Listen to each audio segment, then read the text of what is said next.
It's about staying nimble and focused, ready to take on any challenge. We got this. Stylish outside, savage inside. Lenovo Legion. AI for I cans. For I got this. For cancer fighters, food providers, for dreamers, storytellers, for game changers. We're making AI for all.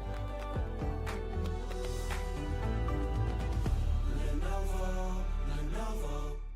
We're here now, we were chosen. Watch everything we work for fall in line. We gon' give it all until the end of time. We ain't going nowhere. We'll be standing right here until the end of time. Till the end of time.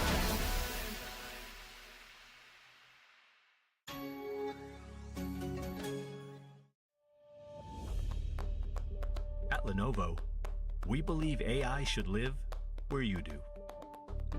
On your shop floor, sales floor, front desk, teacher's desk, home office, corner office, oh, and on your commute. Beep, beep. AI should be personalized to you, always responsive and always protected.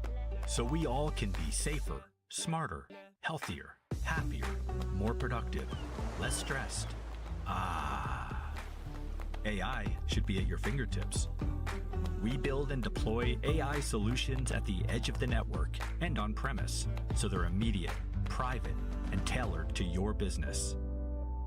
And with the widest range of products and partners, we deliver the computing power to take on even the heaviest AI workloads. Because we believe AI should come to you and be built for what you need. Available to everyone, everywhere. We're making AI for firstborns, first loves, for I cans, for I got this, for cancer fighters, food providers, for dreamers, storytellers, for game changers. We're making AI for all. Lenovo.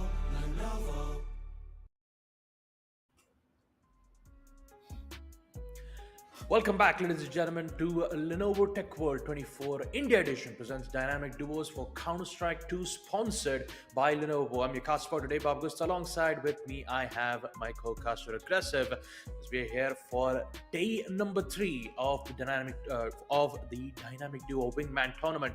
So, talk about it. Aggressive, welcome. How are you doing? Yeah, I was itching to get myself onto a CS2 cast, so as soon as Assassin called me, I knew I had to get on board because, come on, it's CS2.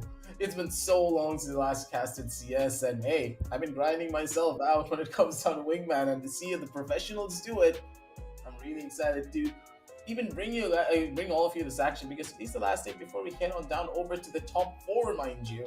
Top 4 is going to be quite the interesting feat, because from what we have seen in the past, especially when it comes down to those top 4 teams, there's always a new innovative strategy that a particular team would like to employ. So today, are you going to be seeing the good old-fashioned CS Wingman, or something a little bit more different that is going to be up to par with and of course out of the ordinary, out of everything else that we have witnessed in this tournament thus far? Yep, I mean, we did completed day 1 and day 2 of our dynamic duos. Most of it did ended up in single LMs. So let's take a look at the prize pool once again. With a total of 75,000 INR, first place will be receiving 45,000 INR, second place with 20,000, and third place will receive 10,000 rupees respectively. So the format is very simple. The whole tournament undergoes single LMs format on online qualifiers. Only top 4 teams will be selected on a single LMs bracket in an offline event in Delhi 7th February. So I'm pretty sure that the entire team on day 1 and day 2 are fighting for the top 4 spot. And I'm really excited to see what's going to happen in the next future matches. So the 3 matches that we're going to have will be a best of 3 this time. Most of the teams will be having a second chance to ensure that if one of the maps didn't quite work out well in their favor, the second map will definitely help them to, put them back up on their feet, and maybe we could see a lot of decider maps. There is a good possibility for it, you never really know, but with 75k on the line to get to that top place. It's going to be a long haul, especially when it comes down to a game of CS. It's very unpredictable from time to time what could happen in a game of CS, because you could be a team that is winning, especially in the wingman, mind you. You could be winning on a 5-3 or even a 6-3 in some cases. And then you just blink your eye and you're staring yourself down on the 77 scoreline where you possibly could just be the one to lose. You never really know. That is kind of the identity of CS, right? This is one of those games that, especially with now everything being MR12, like MR12 on actual matchmaking, it's hard to predict because of how the economy has shifted. The game is so much more different when it comes down to the utilization of the new smokes, and of course the flashes being pretty much a big flashes now being almost close to null, mind you. And this has been a proven statistic that a lot of teams and a lot of players have just kind of strayed away from using flashes because of how the economy has shifted. But I'm getting into a completely different topic here. That's talking about actual CS versus the wingman, which has a completely different dynamic entirely. That's why it's called the Dynamic Duos, because this is a game where two people need to work in proper tandem with each other. And as we go into the matchups for today's games, we're going to be able to see exactly which teams are going to be playing in front of our screens, which is going to be Puro Sanguine going up against Arcane Aces. We have seen Puro Sanguine yesterday perform admirably on their account, but Arcane Aces, they have a lot to prove. Yep. And I do have to add the information that you talked about flashbangs. It is true that in CS2, with the newer exceptions of grenades and smokes, having their own specific buffs, the same thing cannot be said for flashbangs. But who knows, maybe on 2v2 Wingman, we might be able to see, the executes from the T side using those flashbang put to great use. So yeah, once again, Puro Sanguine, we did get to see them in the previous, previous day of the dynamic duos. They've made a really good performance from them. So let's see what kind of maps do we get to expect from Puro Sanguine and Arcane Aces. So I'm pretty sure Inferno will be banned right away, mainly because of how many long corridors that you have to expect. There's a lot of avenues where the T side could enter in. So for CTs, they need to have at least some close range combat, and pretty sure that they would make they would make a decision to go in for Vertigo, Overpass, and Nuke. We haven't seen Nuke a lot. We've seen Overpass quite a lot frequently on day 2. So that will be checked from Puro Sanguine nonetheless. Puro Sanguine is very, committed. We've seen them play on the same map, and they're very confident on this. So let's see how it's going to work out on map number 2. But map number 1, Arcane Aces, Vertigo. I'm really excited to see what kind of plays you get to expect from this. It's a very standardized map pool, and I'll be very honest with you, sometimes I kind of forget that Vertigo is even in the Wingman map pool because it's not really played that often. A lot of teams don't enjoy this map, and I kind of understand that. Vertigo, one of my personal favorite maps, mind you, when it comes down to normal 5v5 CS, but for Wingman, it's a little bit more difficult to get a lot of proper executes on. Either you go towards mid, or you head your way down towards A main and hope for the best, right? Trying to run up the staircase, because going in for executes, it's pretty tough with the limited amount of utility that is presented to you, especially trying to set up those smoke walls from the side of spawn. You can maybe throw in a flash, but if your teammate dies trying to maybe make an entry from the staircase side while you're trying to set him up from the back end of T-Spawn, it's just so difficult. You're not going to get much done. But hopefully we're going to see something different coming out from both of these teams. Again, when it comes down to professional levels of play, when you have played the game for a really long time, us as casters, even if we try to analyze, we're not going to be able to do much, but it seems to be a simple, fast rush coming in from the staircase, and they're trying to brute force their way in, but Electra, okay, never mind. Elytra, sorry, is going to be able to get a free shot over on the one. The members of PRS, they're in a good spot. Yeah, looks like they really are, but the same thing cannot be said for Arcadia. One of them is already dinked down to 3 HP, and all Nightmare requires is just one shot to equalize it to a 1v1. He needs to deny the trade. Elytra is just constantly trying to tag him, but no, there is still a chance to secure it. Arcadia almost securing it, but Trigon will deny it with only 3 HP left. So Puro Sanguine, we will start things off with their pistol round in the first round, and this dink though from Elytra, really a powerful one, but Nightmare, he was just on with the pressure. For a moment there, he was about to win it, but Purasangwe, they bring it back. I was a little bit too close for comfort too when you think about it. You're right, Baba. Could have been a really different story because Trigon was on very low HP. One straight shot coming in from my but it just been the end of it all. But Elytra, aggressive with the MP9. Just runs it down through and it's gonna be able to survive. Backup comes in at the perfect time too. Watching Bites, not really watching Abyss, not really able to get a proper hold down on the earlier stages, but pretty good start from both of these teams, I would say. Now going into the buys. Let's see what Aces have in store for us.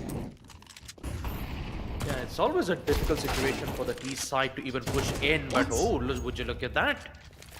Elytra getting caught off guard with Nightmare, who already had his eyes on towards the stairs. The Molotov definitely did not work out well.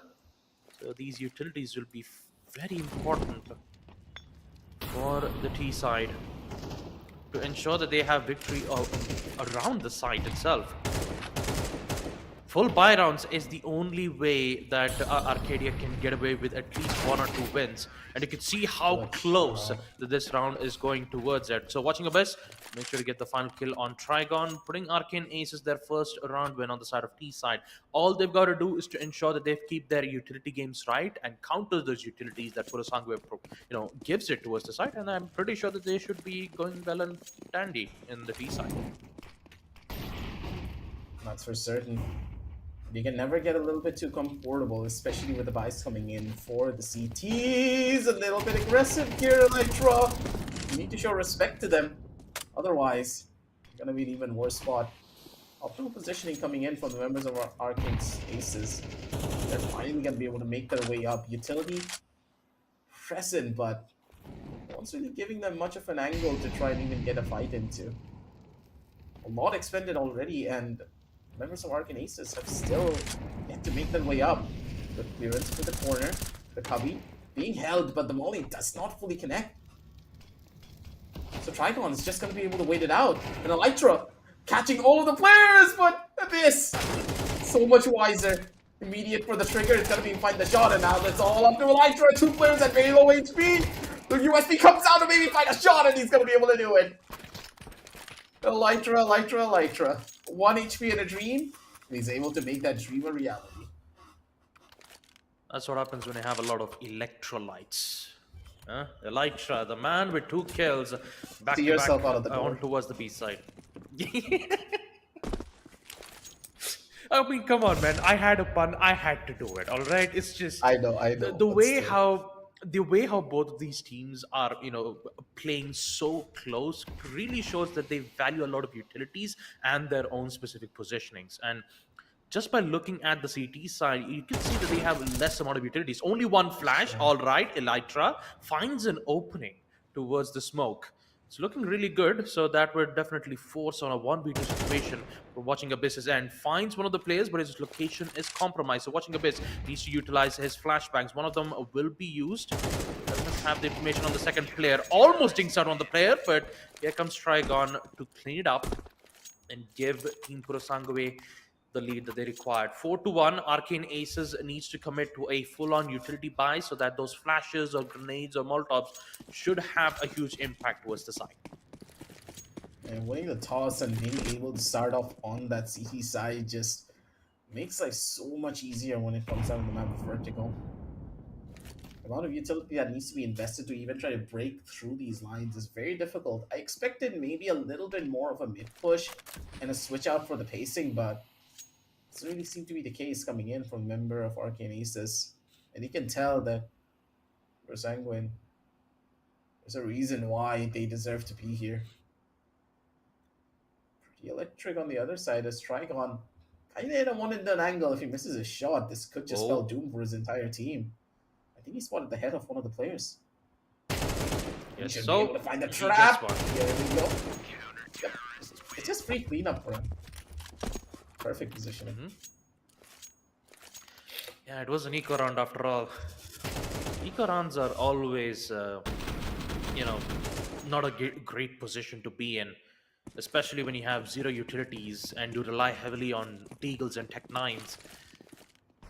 it definitely doesn't work when you're going up against, high ground or I wouldn't say like aggressive players or long range. But looks like they are applying a lot of pressure in towards the stairs. Not a lot of pressure is being made in towards mid. They made it once with the split push that Team Arcadia made. That did not work out because one of the players, they got themselves picked out. They are continuing to pressure this as best as possible, using utilities, making sure that they clear out every single corners that they see. The grenades to make sure that they can deal major damage. So Trigon will take some damage towards it. Elytra will try to contest the gunfight. Now here comes the difficult question. Will Team Arcadia secure it? Because winning this round will give a lot of aggressive potential towards this win, and I believe that is the answer. 2-5. Arcane Aces. During this round will definitely help them to survive a bit longer in the first half, gaining a lot of economy build. But Elytra looks like he's actually going in for a risky buy here, Maggie. Really that much for risk at the end of the day, but that is gonna hurt them if they miss the shot. A good tag, but he's not gonna be able to find out much from it. Trigon, really bad idea. Swapping out your weapon for the op at such a horrible moment. You know that your teammate hit the shot. A little bit of a miscommunication coming in from the members of PRS, but not really the end of the world. Another opportunity coming in for the members of Arcane Aces. They get one more round and they're going into the other side in a pretty good half, I would say. 5-3. Nothing to really scoff at. They need to get their footing for the T side. The fact that they even got those 3 rounds is pretty big. Getting 3 rounds on the T side of Vertigo. Sorry, on the T side of Vertigo. It's very difficult on Wingman. Yep. The CTs always have the advantage, right, Aggie? So for the T side, it's always about survival. They need to ensure that they have good economy ground. They need to ensure that they have site control because the time is always against them. Oh boy, a huge tag and removal from Trigon, leading to watching up as the only man standing. He doesn't have any weapon left. He's going in for the knife. Huge mistake, but no, he recovers it. Trigon recovers the final bout, and Purosangwe secures it with a 6-3 scoreline. Absolute disrespect. Good God, man. Purosangwe, so fast when it comes down to their overall execution. Not really giving the members of Arcane Aces much of a breathing room whatsoever. Flashes come through as they're gonna try to make their run in. With that, up the lines, Elytra with the back 10. Still alive and kicking. Just swings out and takes both players out. He doesn't even need his teammate to be present for him. Good flashes as forward as Sanguine. 2 more rounds for them to try and take this dub. Will be able to do it though because Arcane Aces still have the MP9s in their hand. Yeah, Arcane are currently facing a really tough situation though because they don't have enough utilities, and Elytra just rushes in and gives a taste of its own medicine, using the MP9 against his opponents.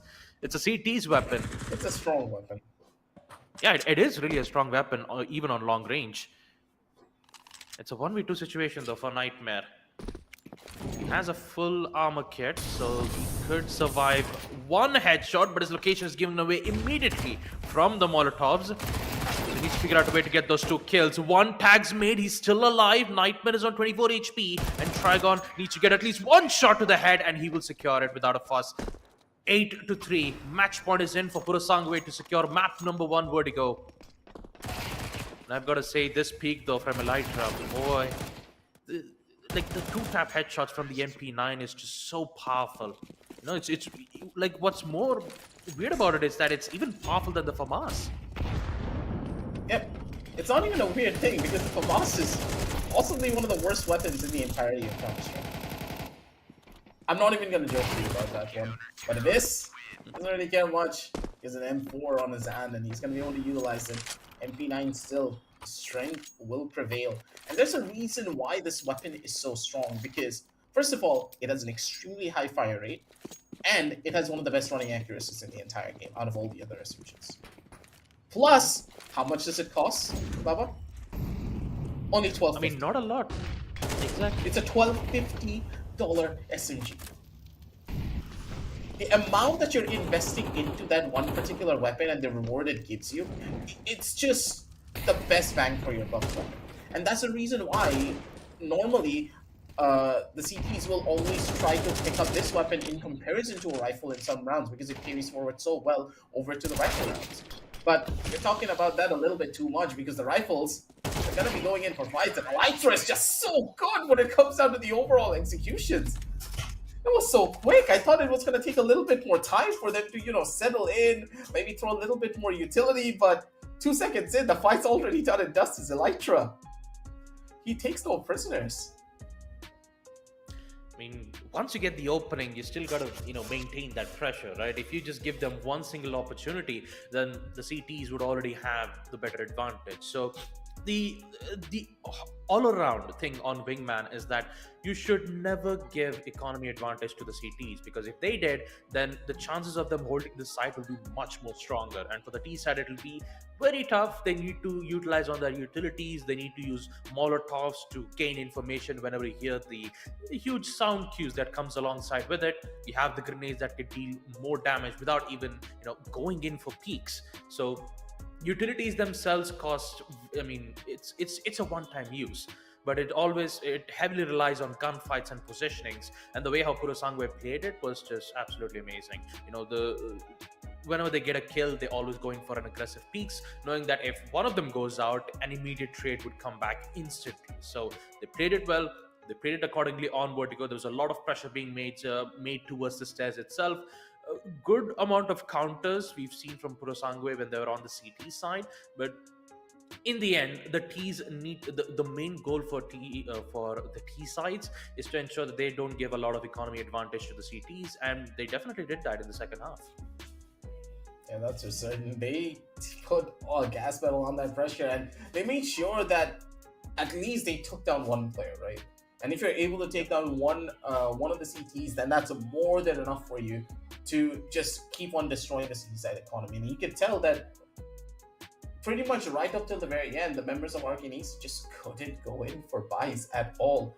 Poor guys, one of them just had to constantly buy an MP9, maybe a FAMAS. He wasn't even able to go in for full utility. Maybe an XM could have been an option, something a little bit more different, but at the end of the day, one of them just couldn't even buy a rifle. And you could see that Abyss was taking a lot of unnecessary duels when it came down over to that CT side as well. He needed to be a slight bit more passive, utilize the utility, bait out a couple of flashes coming in from the members of Kurosangwe, and then opt to go in for a rush and take those engagements. And as we head on down over to the statistics, I'm pretty sure that will also highlight to you why the members of Arcane Ace had such a rough time. And when you look at it, this just kind of took a lot of unnecessary duels, and it hurt him quite a bit. There's a lot of attempt though from Arcane Aces. There was one attempt of a split, one pushing from mid and the other from stairs, hoping that they could find an initial pick or two, but instead getting picked out quite early gave the advantage for Kurosangwe instead. If you take a look at the kill feed, I wouldn't say kill feed. If you take a look at the scoreboard here, Elytra with 10 kills, Trigon with 8, Watching Abyss with 6, and Nightmare with 6 kills respectively. The main thing that I have to say is Arcane Aces, the timing at the way how they push in towards the site was a little bit weaker, especially from that split push that they made. And also there were like certain moments where they took a lot of time in clearing out angles one by one. But once the main thing is that they need to find information first and then go ahead with using utilities. So information is king in any single FPS games that you can find. Just go for a peek. If you find one, you follow it up with flashbangs, or just go ahead with Molotovs to remove out one of the positions so that they can push in aggressively and get those important peaks. It's always timing, and mastering timing is always difficult for the T side because the time is against the clock. So it's always the CTs that gains the advantage in the end. But it's not the end of the world for Arcane Aces just yet. We still have 2 more maps to go. And the main problem of it is that map number 1 was a map that has been picked by Arcane Aces. So map number 2, Overpass, will be even much more tougher because it's a map being picked by none other than Kurosangwe. So very difficult situation for them. unless and until if we could see deciders, I'm pretty sure that I could go for Purasangwe at this point here, Aggie. Yeah, especially if the map of Vertical wasn't their home turf and they felt that comfortable on the T side, you'd be scared of what kind of strategies they have in store for you on Overpass. Seems to be no real nades coming out from the side of Nightmare even. Expected him to maybe pull out a Molly to try and hold them back in a different position. Pulling out a deagle on the first round, a very dangerous ploy. And there's a reason why you don't pick up a deagle at all when it comes down to the pest round. You're going up against Glocks. And I don't know if you know this, Baba. Glocks are 10 times better in CS2 in comparison to the USP. I don't know what anyone tells me. The Glock run and gun accuracy versus the one-tap potential of the USP is it's just no competition, right? You got run down and you get one tap. Yeah, I mean, either you swap out with P2000s or 5.7s, it is still tough. MP9s, though, they are still powerful, as we get to see from Nightmare's end. 2 kills back to back. Monstrous push from the T side, and they get denied from a B-shot Nightmare. 2 kills back to back, 1-1, equalized score count. And Purasangwe, they are once again back with a broken bye. Yep. Buying into this round was a pretty smart ploy coming in from the members of Arcane Aces, but they don't really even care about what's really happening here. They're just jumping straight on it and Arcane Aces. It's a free kill with the great HE for 1. It's going to be immediately going to be the one to trade out the player who was a little bit too aggressive for his own good. Could have waited for a bit of information, but you can tell the members of PRS just a little bit excited in the way that they're taking a lot of these duels, and just force buying Mac 10s like it's nobody's business. Jumping out, taking fights. The HEs though dealing a good chunk of damage, and that's all that they need to hold down the lines here. The Mac 10, not really the best of weapons for the longer ranges, but it seems to be working out for Trigon. Not for long as Nightmare catches the last bullet with the Galil. Finally shuts him down. 1-3 as Arcane Aces. They're looking very comfortable on the CT side of Overpass. Yeah, the read was good, Aggie. I mean, 4 rounds back-to-back, PRS have been pushing towards Monsters, and they decided, you know what, let's just throw 2 frag grenades back-to-back, and the damage that they dealt towards Monster was just absolutely brutal. PRS needs to be careful about it, so they're not going to go aggressive push towards Monster like that very quickly. So that place has been contained for now. PRS will be playing as safe as possible, so they need to rely on 2 utilities, 1 flashbangs and 1 smokes at the hands of Trigon. But Elytra is thinking of playing a very cheeky play here all the way towards Monster. Peaks will be made, immediately removed by the Watching Your Best. Nice shot, Trades will be made. It's a 1v1. Trigon would be very low on HP. He's going to go up against the M4A1 Silencer, which has a pretty good accuracy, mind you. And his location won't be given away if he gets caught off guard. So for PRS, winning this round is very crucial. And I can see why PRS is just going aggro at this point. They want to play on the CT side. They need to secure at least 2 or 3 wins on the, in the first half itself, so that when the role swap happens on second half, they'll be able to get some wins from their end. Really agree with you there, and the timing coming in from Nightmare.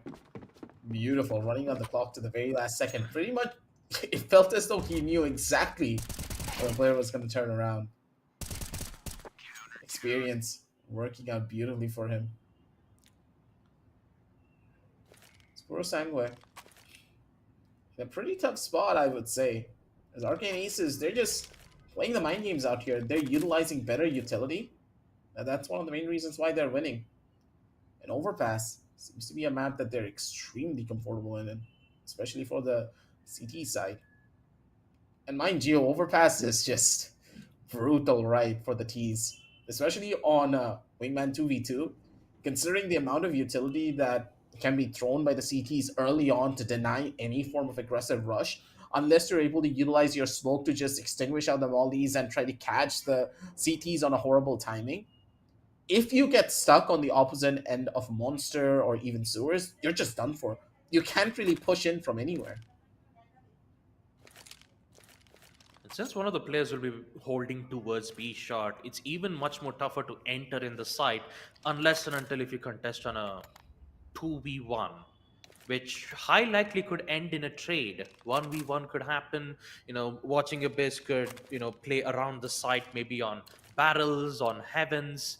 It's very tough for the T side to pinpoint the last player's information, and that gives the higher advantage for the CT side, unless and until if he misses his initial shots. So it's very tough for the T side. So Purosangwe, they have to figure out a different way, and that different way will be in towards B shot. Smokes will be placed to ensure that they have higher advantage. One of them is having high ground.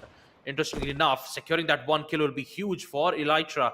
Forcing on a 1v1 situation, this will be even tougher for Nightmare. Sees the gun, secures one. Can he get the second? Yes, headshot! Nightmare. Okay. 1v2. He secures an important round win for Arcane Aces. Very unfortunate though, because he should have secured that first kill.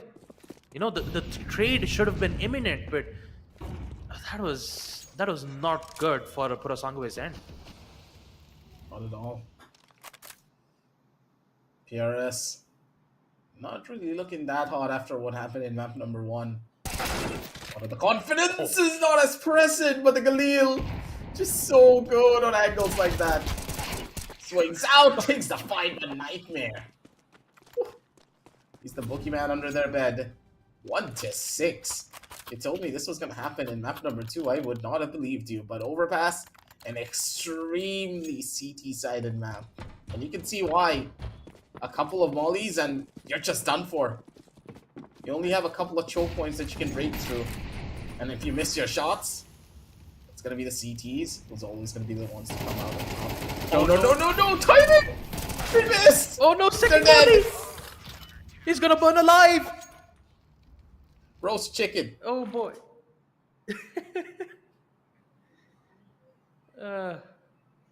He just got absolutely roasted and toasted, both at the same time.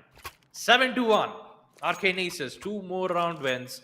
But the tough part is the role swap. Purosangwe are on the CT side, and unless and until Arcane Aces win their pistol round, I could say that Purosangwe can snowball their way all around towards an equalizer 7-7. This could be a possibility. And look at the aggressive plays that Purosangwe is going right now. Jesus! Elytra, what is that shot?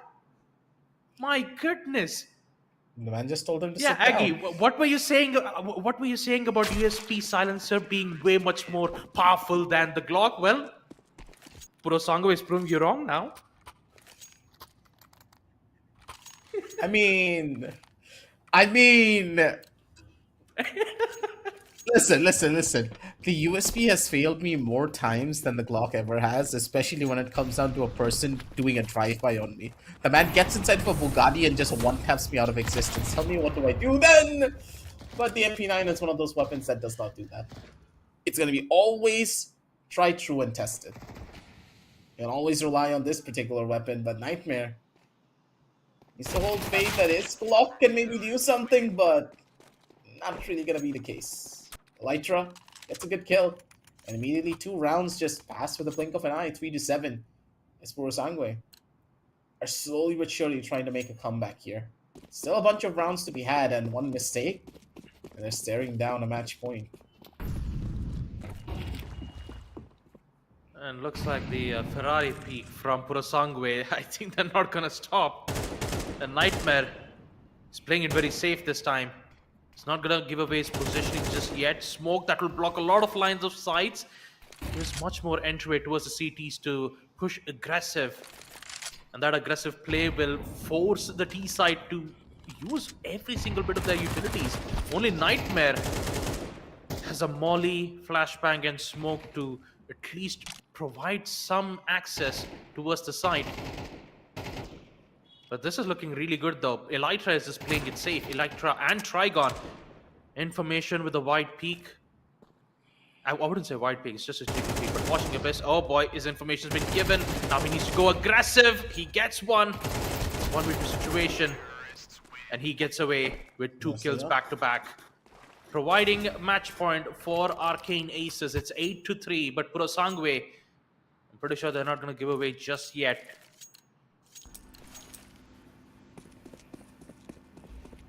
Really well played round coming in from the members of Arcane Aces. Took their time, made sure to force out the engagements, and now looking to be in optimum spots, but with the M4s in hand of the T's, it could be a little No. bit different. Elytra, why the aggressive peak? Just gave away his life for pretty much nothing here. No trades whatsoever, and utility not even invested to that degree as Trigon, the world, up against him here. The AKs, one tap to the head could just be the thing that ends him. And as expected, a quick peek and the counter strafe to end it all. And with that, ladies and gentlemen, map number 2. Seems like your bet was the wrong one. Yeah.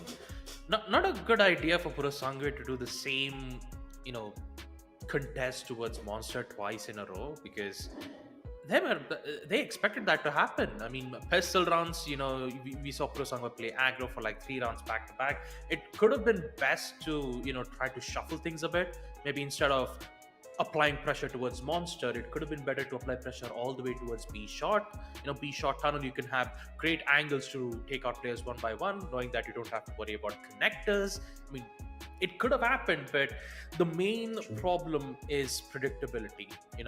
Both teams showed the same levels of predictability on towards Monster time and again, and it could have been better to just shuffle things up a bit. Some rounds you can go aggressive, sometimes you can apply pressure. I mean, granted, Purasangwe was applying pressure time and time again, but sometimes you need to know that if there is a certain pressure being applied a lot of times, the T side will always play safe. They're going to wait for the utilities to flush out, and once that comes to an end, then and only then will they proceed with a push like this. So Arcane Aces, they played it safe for 2 rounds back to back, and they ended up emerging victorious on map number 2 Overpass. Yeah, map number 2 really being a little bit of a surprise for all of us here, especially with this map being a pickup from the members of Purasangwe. You expected them to be a little bit more prepared, a little bit less aggressive when it comes down to their overall peaks, and it seems as though the aim that they were able to showcase at map number 1 really didn't transfer over as well to map number 2. Overconfidence really does seem to be the downfall of Purasangwe for one particular map, but hey, they still have that safety net of that third map going into this. And if I remember properly, it is Inferno, so I do believe that both teams will be at a very clean slate going in. Oh, sorry, it's me. My bad. Inferno was bad. Yeah. So let's take a look at the scoreboard once again on map number 2 Overpass. It was, let's just say, a monstrous match, because every single rounds ended up with T side either getting kills on Monster or getting killed in Monster, with Nightmare total of 8 kills, Watching Abyss with a total of 10, and Purasangwe 9 and 3 kills respectively. At this point, this entire map was Arcane Aces' map all along. The way how they've pressured, the way how they utilized grid, the way how they used their Molotovs really well, and Purasangwe they kept pressuring towards Monster time and time again, in which they failed numerous amount of times, giving the advantage towards Arcane Aces. Not a lot of pressure. I mean, there was one round where they kept applying pressure in towards Monster. I was sorry, not Monster. It was B shot. The peak was really good, but Nightmare was the one who ended up clutching most of 1v2 situations that really kept Purasangwe's morale boost up on an all-time low. So definitely they need to worry about Nightmare's 1v2 situations in towards CT side on map Nuke. But I think Nuke will be a map where CTs could bring a lot of different guns this time. We've been seeing a lot of MP9s, maybe with XM shotguns or Max 7s. That could definitely help for CTs if they are opting out for a force buy.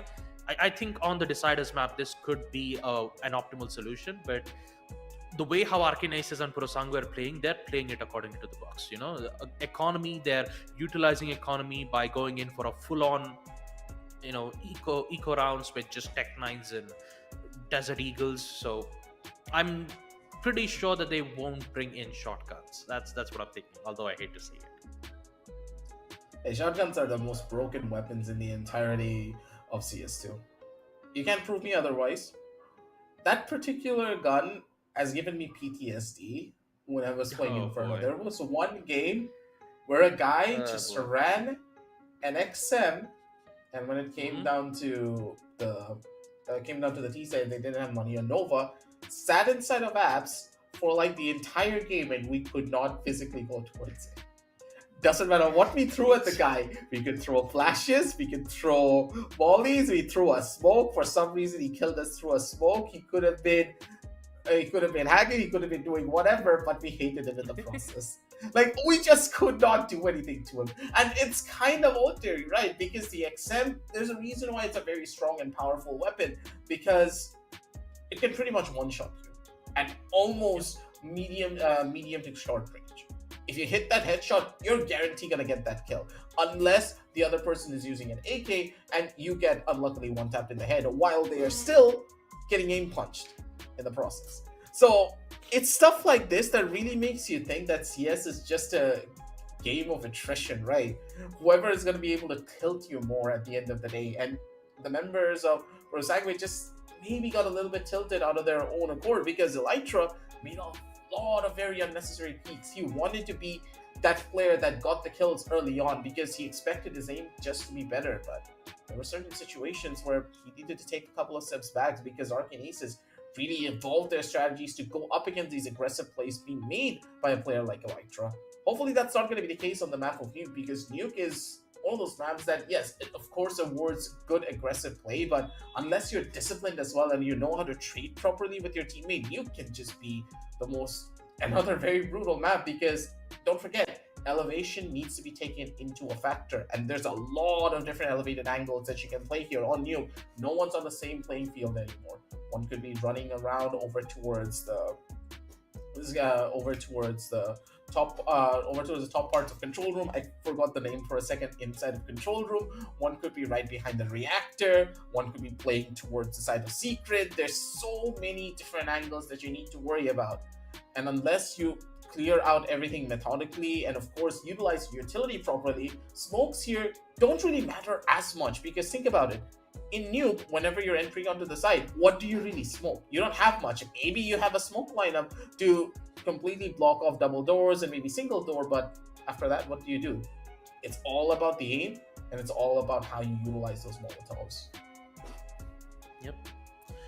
Smokes usually helps out if it was a 5v5. I mean, in the A side, there's a lot of open areas where teams usually utilize 3 smokes back to back in order for them to gain control all the way towards the stairs that connects near garage. But other than that, I do have to agree with aggressive, because on a map like Nuke B side, there's a lot of high ground access that CTs could get good amount of advantage here and there, and the chances of providing a good flashbangs are also even tougher, because maximum, yeah, you can throw flashbangs in towards the doorways. Yeah, you only have 2 flashes. You can flash towards double doors or a single door, but what about the ones who are holding on all the way towards the backside, all the way towards ramps? There will be one CT playing in towards ramps. He always have tons of information that could give the other players the advantage to secure 1 or 2 kills. The main problem has to be towards secret and reactor, right? That's the only place where the T-side could be safe. But it always comes down to whether if he secures the plant in the first place. And talk about wingman 2v2s. Securing the site is much more tougher for the T sides, because the CTs, they always have the advantage of time. They have 2 minutes, and all they have to do is just utilize Molotovs in a way that they could waste a lot of time for the Ts. That's pretty much it. Yeah, that's for certain. And another thing is that Nuke is one of those maps that you're rarely ever gonna get the plant down for free. Like, as a T, if you get the plant down, then something is wrong, and the CTs have just not contested you early enough. Either there's absolutely no one playing towards the side of control room, or the man's trying to go in for a clutch, or it could be even Babagusta trying to be that sneaky man trying to go for a knife. You never really know, because either you are gonna win the first initial battle as soon as you enter the site and you're able to kill both of the CTs, or you're gonna get one tapped out in the process. There's no in between. Planting on this particular map, it's quite difficult, because the B site, again, it's very open. There's like a ton of different places that the CTs could just stand in, set up crossfires, and do whatever the hell they want. Flashes, not really that good. Molotovs, to a certain degree, yes, they have their strengths. Smokes, a lot more favorable for the CTs in comparison to the Ts. There's so many different factors. And HEs, yeah, of course, you have the strength of the HEs now being able to completely dissipate smokes, but where do you use it here? Pretty much at the end of the day, this map, not really as utility focused, more about the bare bones fundamentals of how you are able to go in for swings, how you're able to go in for trades, how much information that you can gain from using jiggle peaks and formulate a plan just on a bare bones level. Now, imagine if this was going to happen on the A side, it could have been different. We're going to talk about that a little bit more later on down the line, as the teams are having a little bit of issue getting on down over into the server. So we're going to check on that, make sure everything's okay, and we're going to be heading on down over into a short little break, ladies and gentlemen. Don't go anywhere. We'll be right back. It's about staying nimble and focused, ready to take on any challenge. We got this. Stylish outside, savage inside. Lenovo Legion. AI for I cans. For I got this. For cancer fighters, food providers, for dreamers, storytellers, for game changers. We're making AI for all.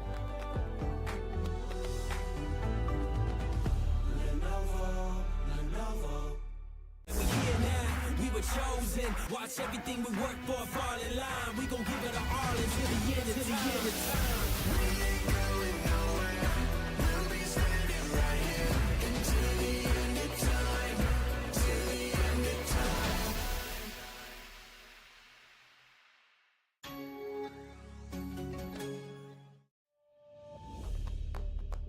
At Lenovo, we believe AI should live where you do.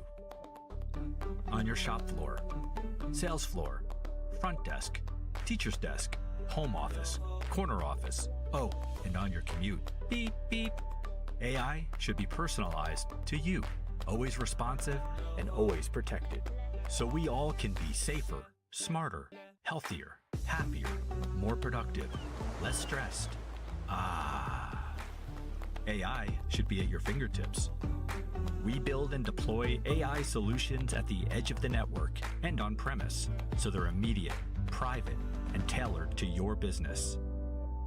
And with the widest range of products and partners, we deliver the computing power to take on even the heaviest AI workloads. Because we believe AI should come to you and be built for what you need. Available to everyone, everywhere. We're making AI for firstborns, first loves, for I cans, for I got this, for cancer fighters, food providers, for dreamers, storytellers, for game changers. We're making AI for all.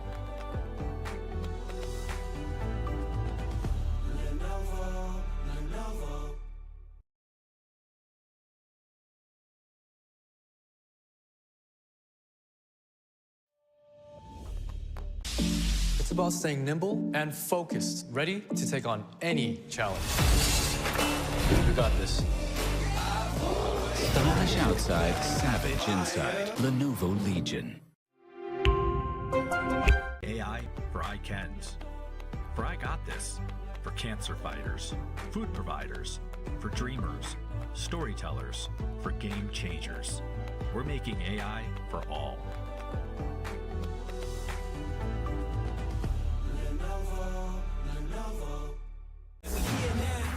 Chosen. Watch everything we work for fall in line. We gon' give it our all until the end of time. We ain't going nowhere. We'll be standing right here until the end of time. Till the end of time.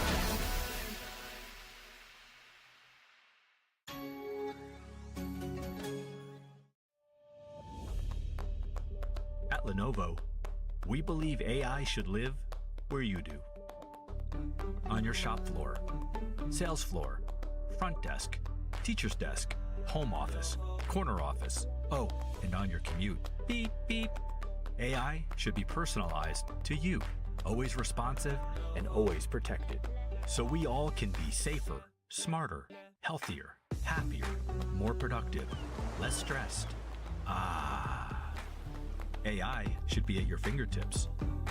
We build and deploy AI solutions at the edge of the network and on premise, so they're immediate, private, and tailored to your business. And with the widest range of products and partners, we deliver the computing power to take on even the heaviest AI workloads. Because we believe AI should come to you and be built for what you need. Available to everyone, everywhere. We're making AI for firstborns, first loves, for I cans, for I got this, for cancer fighters, food providers, for dreamers, storytellers, for game changers. We're making AI for all.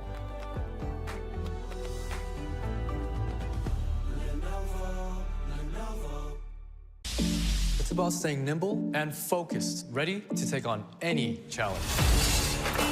We got this. Stylish outside, savage inside. Lenovo Legion.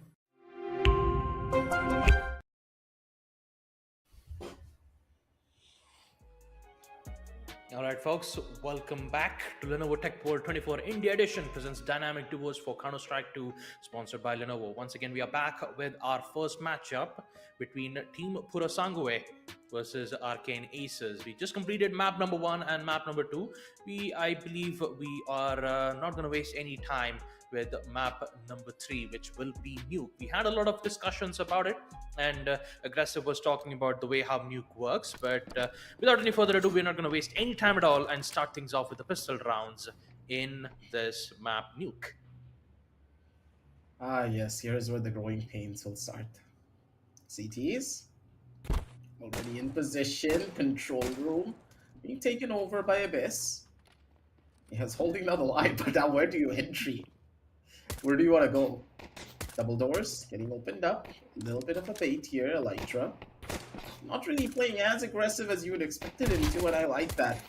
Beautiful crossfire, one on the top, one at the very bottom is Elytra. Good for the first kill. And now with the crossfires fully set up, USP doing its work. Nightmare just had no idea where to turn. Does he check left? Does he check right? The missed shots is all that it takes. And with that, the members of PRS coming out of the gates running for this particular map and showcasing why Nuke is probably going to be their home turf. And every time we look at Elytra's POV, his USP shots are like insane. I mean, he did the same thing on Overpass, and he's also doing the same thing on Nuke. The thing about Purasangwe is that they're really confident right now. The aggressive picks will be made. Elytra comes in at the right time to rescue his teammate. Knowing two players back-to-back on the side of Arcane Aces and give the lead at the hands of Purasangwe with 2-0 scoreline in their hands. That's gonna hurt fast when it comes down to these shots. It's PRS starting things off really beautifully here, and with that, Nightmare on the single door, not really in the best of spots. Shots connecting here, but Nightmare on the HP department.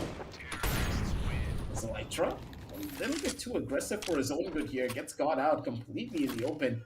And you can tell that the member of Arcane Aces, they just have a lot of discipline in comparison to Purasangwe. Like, I will say that Purasangwe has the better aim in a lot of these fights, but discipline-wise, Arcane Aces are just miles ahead of them. There's gotta be any problem. The grid headshot, though, from Nightmare. Taking off one player in the process will definitely force Trigon in a very tough spot. Smokes will be used. Looks like all three places in towards glasses. Double dose will be taken out, but the timing from Trigon will catch Watching Abyss off guard. But the biggest question is, does he know the information into his Nightmare? Now he does.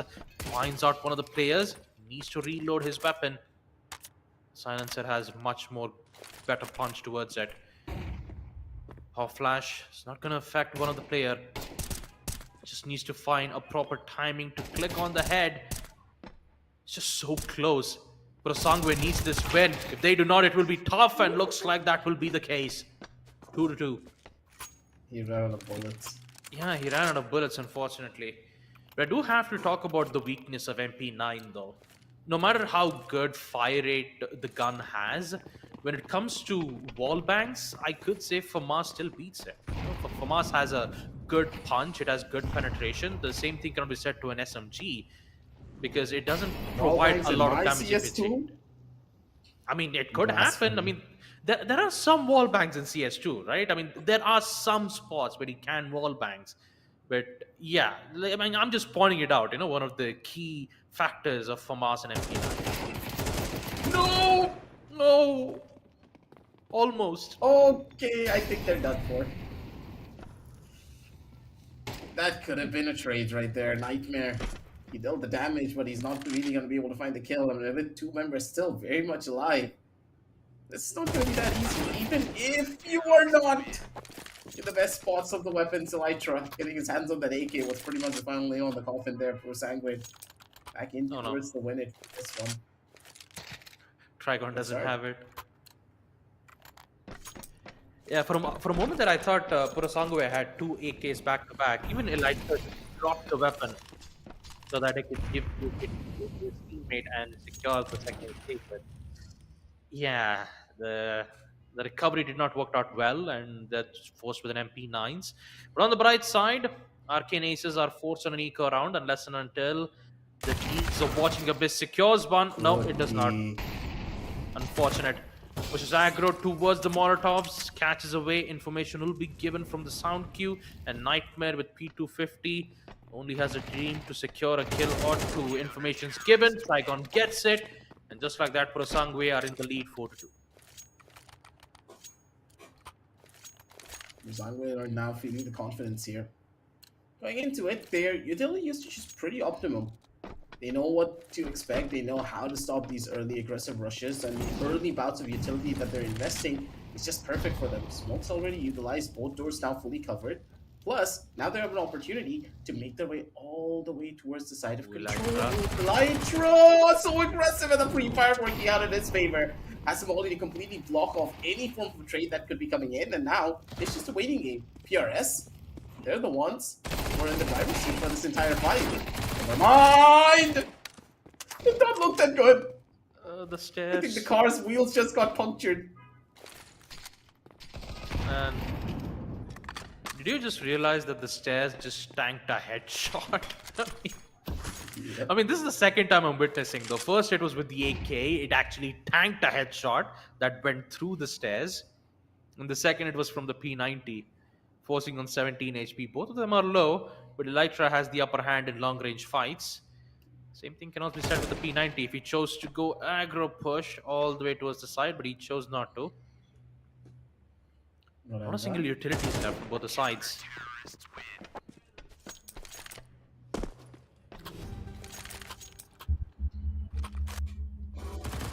Yeah, that's just tough.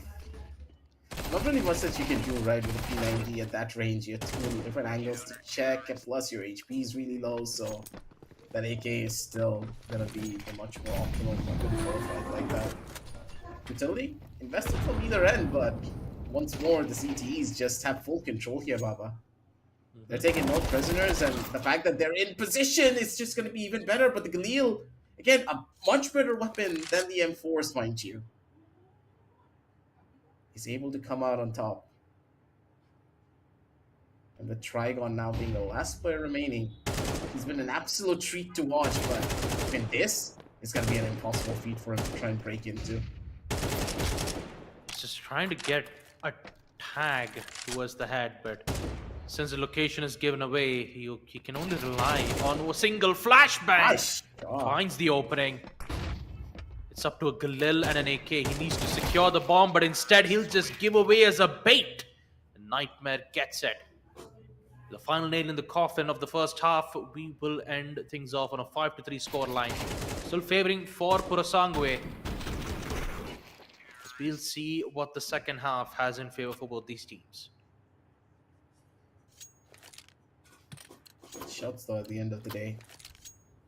Having the confidence is pretty much one of the most important things going into a game of CS.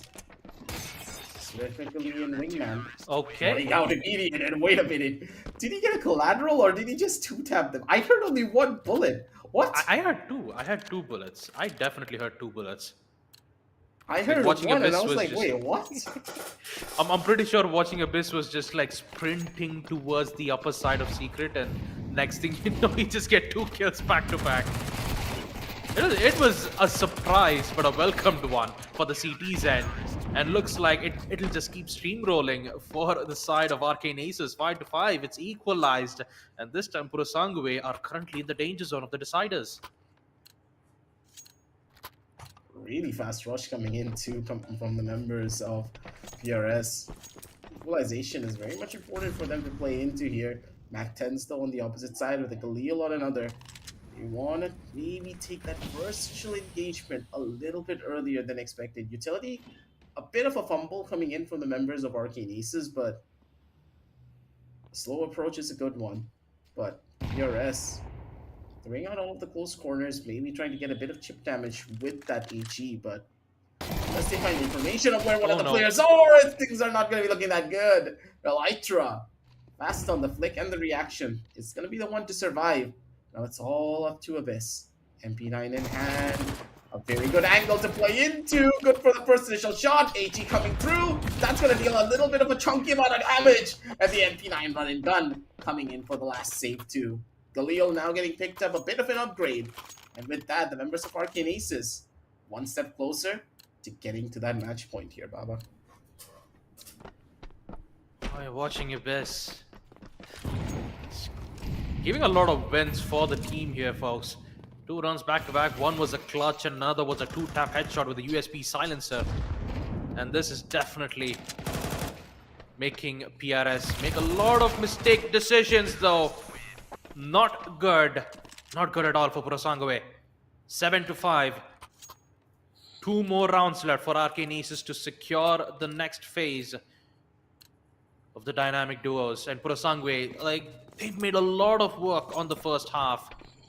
Even on the first map. But Overpass and Nuke are the ones that Arcane Aces are just playing it really good. The adaptations are looking well. Watching Abyss once again. Starting things off with a headshot of the MP9 and Elytra. He needs to secure this kill. Eventually he does. 87 HP remains for Elytra, as he only has 1 smoke grenade and Nightmare has a flash. But he can't use it right now. He needs to get information first. If he's in long range, then he could use his flashbangs. Smokes will be used. Information's been given. Nightmare, he gets it. Elytra had no idea where the final player was. I mean, he did, right? I mean, especially once he got the first kill. Actually, no, never mind. Watching Abyss was present. So Elytra had no idea where Nightmare's presence was. So his only main guess was towards ramps, and unfortunately that guess ended up becoming wrong. So, oh boy, this is not good. Not good.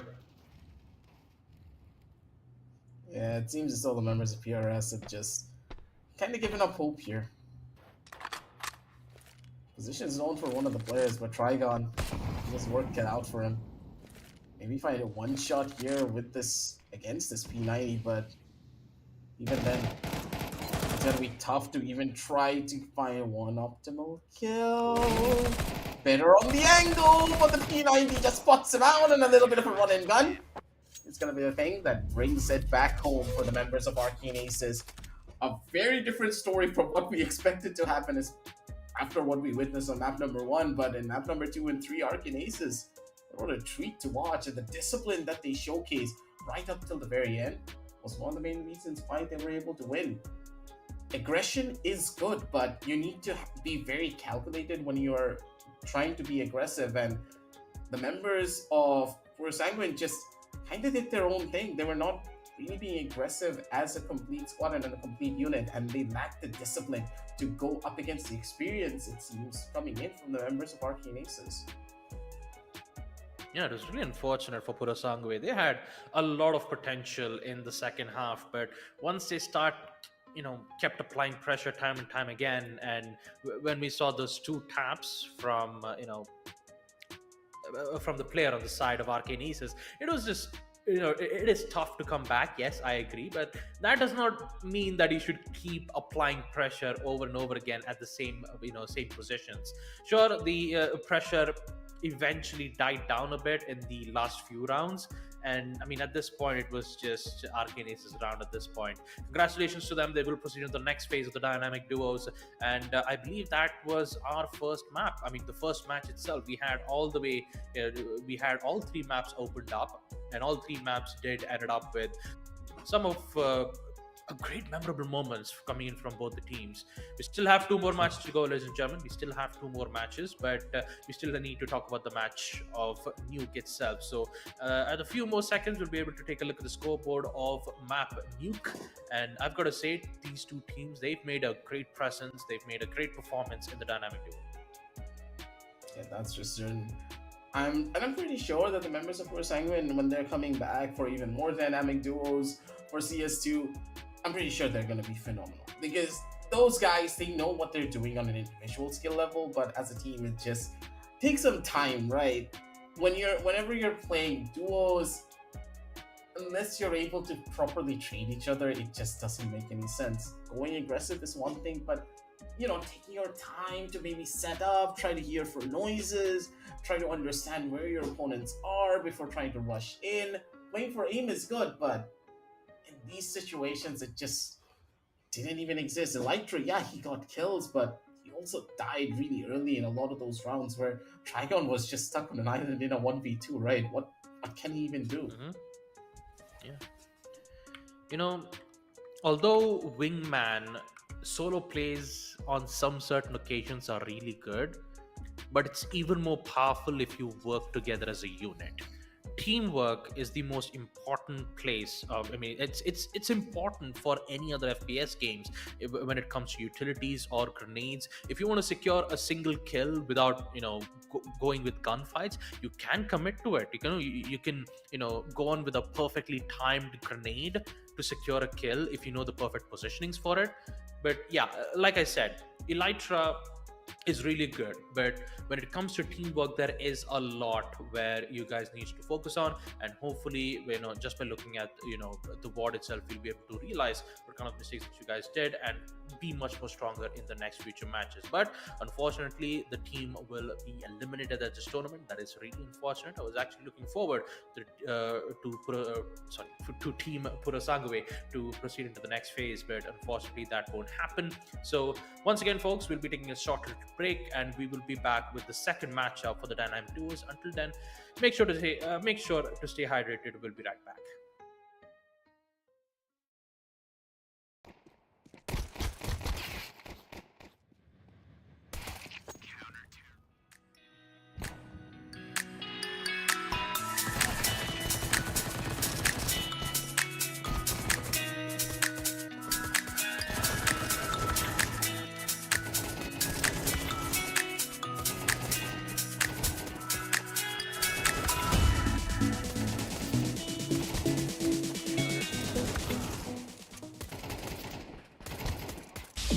It's about staying nimble and focused, ready to take on any challenge. We got this. Stylish outside, savage inside. Lenovo Legion. AI for ICANNs. For I got this. For cancer fighters, food providers, for dreamers, storytellers, for game changers. We're making AI for all.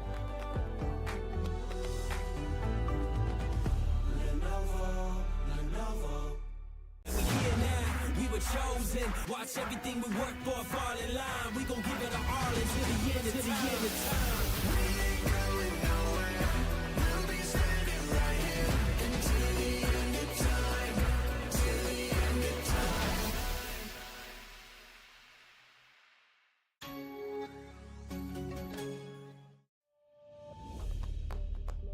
At Lenovo, we believe AI should live where you do.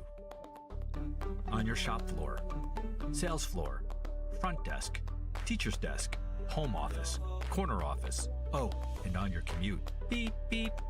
AI should be personalized to you, always responsive and always protected.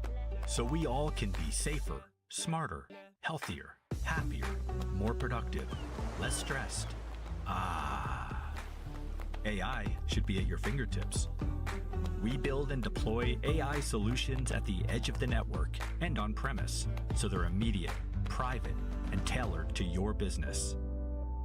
And with the widest range of products and partners, we deliver the computing power to take on even the heaviest AI workloads. Because we believe AI should come to you and be built for what you need. Available to everyone, everywhere. We're making AI for firstborns, first loves, for I cans, for I got this, for cancer fighters, food providers, for dreamers, storytellers, for game changers. We're making AI for all.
And welcome back, ladies and gentlemen, to Lenovo Tech World 2024 India Edition presents Dynamic Duos CS2. It's going to be your boy Aggressive with Babagusa bringing you the action for game number 2. Ladies and gents, and especially after what happened in game number 1, a lot of ups and downs, a lot of surprises. So today could just be a long one with all 3 maps happening for all 3 games. You never really know what could be on the opposite side because Baba, when you look at a prize pool of 75k and when it is a Dynamic Duos CS2 tournament, there's a lot of surprises. You can never pinpoint one team that will be able to take it all, even if they have the most phenomenal performances when it comes down to map number 1. Map number 2 and 3 can always be a mystery, especially here at CS2. But as we go on down over towards the matchup to see exactly which teams are going to be playing here for this particular matchup, 17G is going up against Policia. I'm going to be pleasantly surprised because personally, I don't know both of these squads. Maybe you can give me a little bit more of a highlight on them. You know, 17Gs, we haven't really seen a match, but I'm pretty sure we did get to watch Policia's gameplay back when they were playing Cobblestone on day 2. They're a really good team. I mean, when it comes to, teamwork capabilities, I'd say Policia has it like all the way to the top. So I'm really excited to see them. And once again, I'm pretty sure that we would see Cobblestone be back in play as we take a look at the map veto. I'm pretty sure Overpass will be banned at first. Would you look at that? My prediction came wrong once again. So Vertigo, Inferno, and Nuke will be the 3 maps that will be picked for both the teams. 17Gs and Policia, I wish them the best of luck and may the best man win. That'd be quite the interesting feed coming in from both of these squads though, but for now, we're going to be relaxing and noticing exactly what we could be looking to see from the overall dynamic of this play, because Overpass again coming in at the very beginning, not really the best of maps in my opinion, because this is heavily shrewd in the favor of the CTs. And what can the T's even do to try and brute force their way in, right? Either as a T, you're able to out-aim your opponents, otherwise you're just completely done for. Utilization of utility early on, and if you're able to bait out the utility from the CTs, that is good. You need to utilize the smokes early on so that you can extinguish the Molotovs, then pop the flashes, then jump through. There's so many different forms of util that need to be used in proper conjunction with one another to even have a chance of brute forcing your way to a monster. And even if you try to go in through 8 short, that's an even bigger problem, because how do you break through the catwalk if your opponents have a smoke there? It's tough, but first map being Vertigo, it's going to give them a little bit of a chance to just figure stuff out at the end of the day. A mid-rush, but Octane? Okay, never mind. He's still going to take duels. He's going to try to run on down through, maybe find another kill, but GK, good for the trade for his buddy. 0-1, and 17Gs. They start off the entire match with a shebang. An early aggressive push towards mid, and a gamble stack there pays off beautifully for them. Yep. 17Gs winning that first round of pistols. Might look good. The grenade will definitely tag a lot of players, but there's a lot of mid pressure being applied here from Policia. Actually, not from Policia, sorry, from 17Gs. Once again, it's 2 rounds back to back. Now, the biggest question has to be Policia, whether if they'd make a decision to apply pressure in towards mid again, or would they go all the way towards the stairs? Looks like the answer is still the same. 17Gs are still applying pressure in towards mid once again, but this time in a very different spot though. They're not going to be as aggressive as you'd expected it to be, so this will provide a lot of questions for ELP to determine exactly where the players' positions will be. Down. Some members of Policia not really opting for the aggressive push just yet. MP9 working out the magic and the Tech 9. Spam shots not really connecting here, as GK instead with the MP9 is going to be able to capitalize. A couple of kills from his end. 0-3 scoreline does come through, but with the buys finally being strong for the members of Policia, let's see what they have in store for us for this particular round. Looks to be a little bit more of a push towards the side of staircase, and with none of the members being present and a good amount of bait being given out towards the mid side, the entire side is now completely empty, and with the bomb now going down, they can play the post plant here gorgeously. It's all about the timing, and if Grace is able to survive and is able to survive and maybe get one kill, things could be looking up for the members of the police here for this particular one.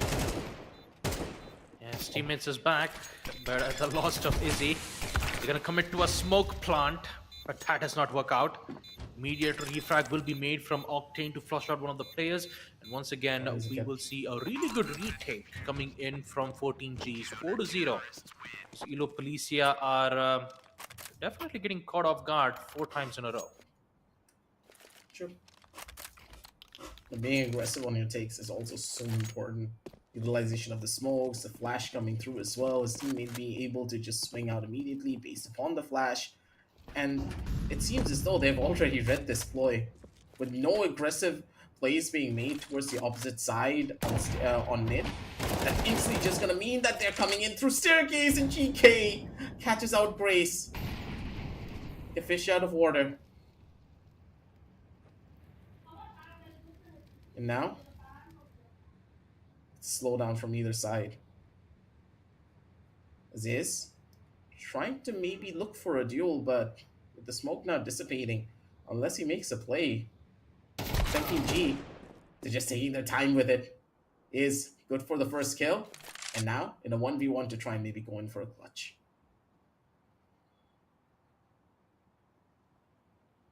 Octane has all the necessary utilities that he requires, but just waiting for the bomb to be planted. There you go. Grenade will be tossed out. Good damage. He only has a flash to go against, so just rely on post plant here. Ground fuse won't work. Just a game of patience and positionings. The info will be given away quickly. Drops will be made. Hopefully that information is given away very quickly. He's going to fall back as soon as possible. Votes will be. All he needs to do is just click and fall back. Will he commit to it? Here you go. No. Pros don't fake. Does he have an idea? No, he does not. Oh boy. That is so sad. That is actually a I can't even speak. God damn it. That absolutely sad story coming in. Like, that has happened to me so many times. Whenever I played the map of Vertigo, or even when anyone diffuses inside of a smoke, it's just so difficult to find a single point where it would actually make sense. It's Grace. I'm trying to break through an entry here. It's GK. Just be careful on the scaffolding though. Yeah. Is he gonna try to put it down? If he's able to land it, he's gonna be in such a good position, but I don't think you want to risk it. Never mind, but he's able to make it.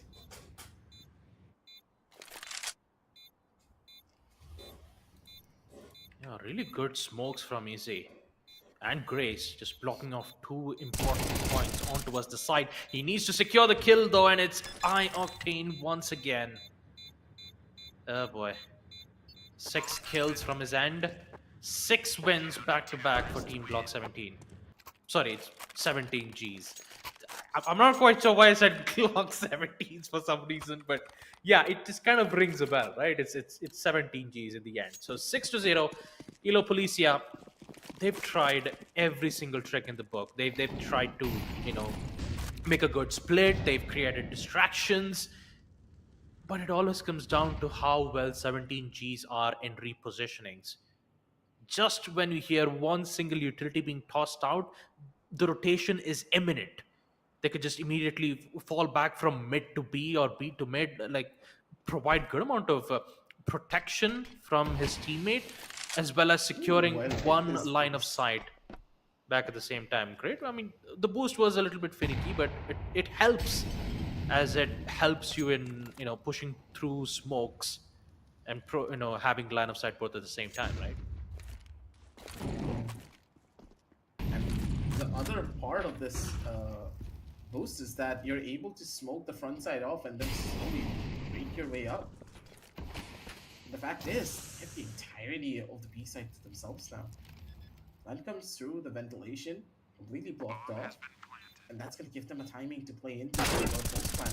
But they don't need to worry about Octane over on the other side. He did take a good chunk of damage, but GK is just an absolute chat for it all. As you see, over towards the back, Oh, no. spray!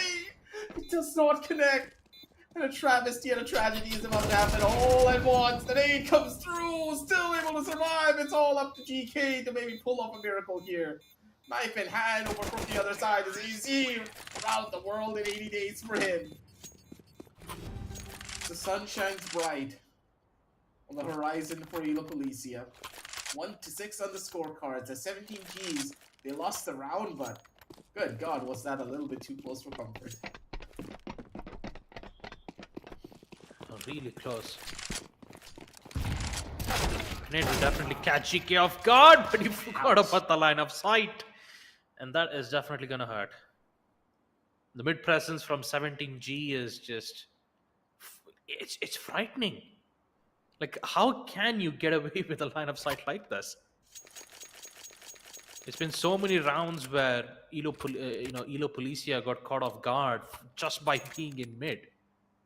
Roll swaps will be made. 2 more rounds for 17G to secure map number 1 Vertigo.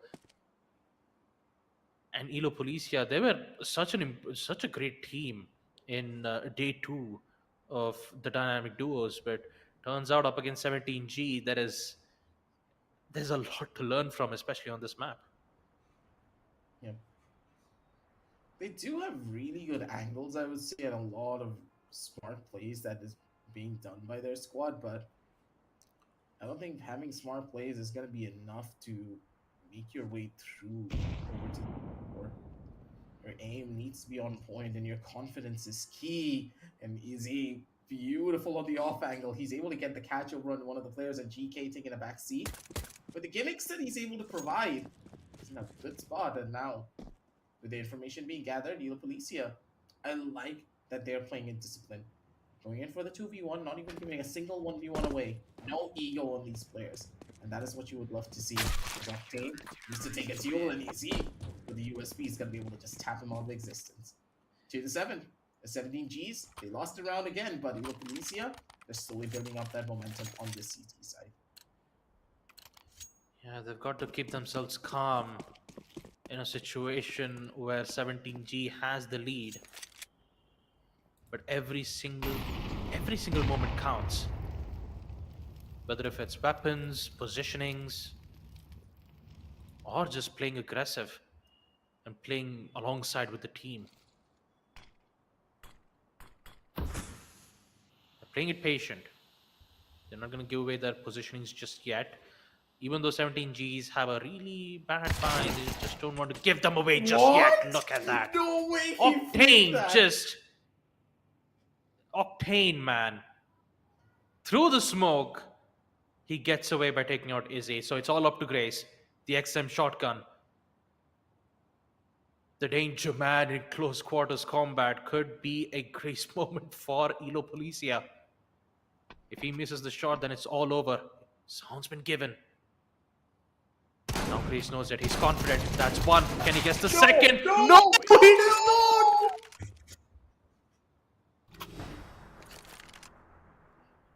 He's probably kicking himself for that one. He got both kills served to him on a silver platter, but he missed the shots. Oh, man. You just hate to see a dancing T-size just moving left and right while you dodge the XM shotgun in close range.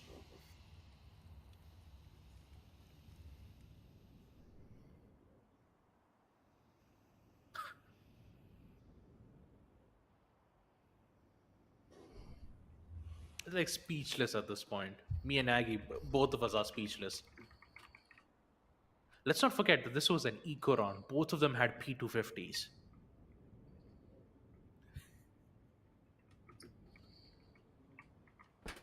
Let's just not talk about it. It never happened, okay? It was just an isolated incident. The mall is still open for business. But it seems though Grace, he's not going to find any discounts on this mall. because of the opposite side. 17G, I don't think they're expecting it, but he still misses the shot on the MP9. The run and gun not helping him out here. It's easy. Just with a deagle, he can't really do much here. A give and take situation where the members of 17Gs just took away all of these rounds for free. It was murder happening right in the middle of broad daylight. The 17Gs just, after they won that round up against the XM, I'm pretty sure that it was just all over. Elo Policia just had their confidence completely demolished. And let's not forget, it was an eco round. Both of them only had a P250, right? No smokes, no flashbangs, no grenades, nothing. They just played accordingly with info. And my god, I have no words to say. I mean, one of them just crouched towards the stairs, knowing that one of them would be playing on the top side, gets a headshot with the guy who had an MP9 in hand. I mean, at this point, just toss us a flashbang IRL to just makes us forget every single moment of it and just focus on the next round instead. It's really painful to look at from Elo Policia's perspective, because they did so much. You know, they won the pistol round. They even won the round next to it. They had good utilities, good usage. And then when they start using it in the early rounds, they get picked off like that. You know, it's just the way how 17Gs played. They didn't just aggro push themselves all the way towards the stairs just to, you know, contest the angle or contest that place and get control of it. No, they just played it safe. They were like, you know what? If they're placing smokes, if they're placing grenades, we know what kind of positionings that they're going to be with. So we're just going to use our crosshair positions right at that exact place and make sure to clear angles one by one. And they did exactly that. Let's take a look at the scoreboard once again and talk about the entire KDAs from these two teams. Yeah, that's just so smart in the way that they were able to take so many of the fights too. You have Octane just slowly peeking out, utilizing his aim to its fullest, and when you have players like that, you can see why it could be very difficult to even try and hold the side against them. The fact that they had that much of impact when it came down to the T side here was very surprising. It seems as though I could be proven wrong. The T side, like the entirety of Vertical, could be a little bit more T side favored if you have aggressive plays of that accord. It's all about key positions right at the end of the day. And those key positions is what will give you the opportunity and that chance to make things work. But for now, the members of 17Gs are just in the driver's seat, yeah, but they shouldn't get too overly confident, because we have seen this in the past, right? That overconfidence could just be your downfall, and that's exactly what happened to the members of our last matchup. Because because those guys, they were so confident after map number 1.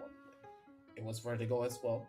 They wanted what, on a 95 score line, but as soon as they went over into map number 2, they just got completely bodied, because Vertigo is a map that really awards a team that is a lot more aggressive, who is very confident in their aim. But as soon as you move away from Vertigo, you go into maps such as Overpass, Nuke, Inferno. That's a map that really just puts a highlight on your fundamentals as a player and also as a team. So in dynamic duos, either you're able to just outshine your opponents when it comes down to raw mechanics, or you have the discipline to utilize the utility to force them into uncomfortable situations. And I'm hoping to see that coming in from the opponents of 17Gs, because unless we see something different, it's not going to be looking that good. A possible 2-0 could just be on the cards here. Yeah, absolutely, again. Second map will be the deciding factor to see whether if Team 17G can conquer map Inferno, or will Elo Policia bring it back? Running off with the pistol rounds. Tech 9. Oh my god. Ouch! Oh, that's it was a headshot through wall, I'm not gonna lie, especially with the USP. It's just pre-fires after pre-fires from that exact same angle. And it'll be tough or easy to even push aside, wrong place to reload, wrong place, because that pre-fire is going to hurt a lot. Octane has been tagged, got a lot of HP, but Izzy, oh, very close. But he gets picked out again.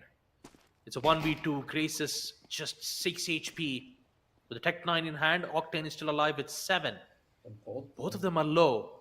So there is still a chance for Grace to clutch this out. So it's a very close moment. This trade will happen. Unless and until if he finds the second one, it will be tough. No, there's a window of opportunity. Octane versus Grace. One shot should do the trick. No information's given. He still gets into the headshot. Oh boy. Crisis averted. 17G will secure this round without a fuss. Oh boy. Close. Very close. Too close for comfort. Octane, like, I'm pretty sure that Grace just didn't see Octane. If he saw Octane over on the opposite side of second pit, then it could have all been over. The underside of balcony is a very powerful position for the CTs to hold, and you could tell that Octane was just in his element. Once more, at a pretty significant advantage, flashes coming through, and they're just going to be as aggressive as possible. The smoke, giving them the cover that they need to break their way in towards the side, and with a couple of nades, they're going to be the ones to hold, and that's a good chunky amount of damage being given as Grace. As Grace from the AK, just being the one to ascend from above. 1-to-1, as they equalize things out in a very decisive way. Yeah, well, once you have a power position, it's really difficult for CTs to even contest it. And you can see the amount of pressure that they're applying right now. Smokes are really good to block at least one line of sight. This will actually force Elo Policia to be in a split positioning. 5-7, not really good to contest it in long-range gunfights like that. Very powerful in close range, but at least they'll be able to deal some major damage, in which it does with the MP9 headshot potential, and another to secure the kill from Octane's end. He'll get the win, but for now, he just needs to make sure that he gets the AK first. It will be picked up, and I believe that this will be at the hands of Team 17G, with iOctane and GK being on the side of 17G and Grace and Izzy on the side of Elo Policia.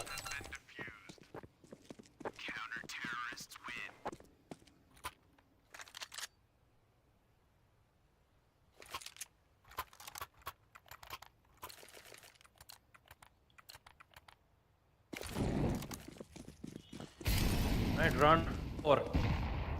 With a lot of utilities left for Elo Policia on the side of T side. You got to figure out a way to gain control on the site, and you can see how passive we can see them, playing at this point. Just have to wait for the set. Yeah? An apps flood? Yeah, I guess so. This is a good idea, especially against Elo Policia after what they've been doing. A split take, yeah, that makes a little bit more sense. One player over towards the side of Vipery, one on the far back of underside of balcony. A good crossfire now already broken up. Grace needs to hit the shot though. Unless he's able to find it, this is not going to be looking that good for them here. It's Octane on the opposite end of this. He's waiting it out. He's not able to do it. Oh, wow. Okay. Just 2 kills back to back. Just 5 HP remains.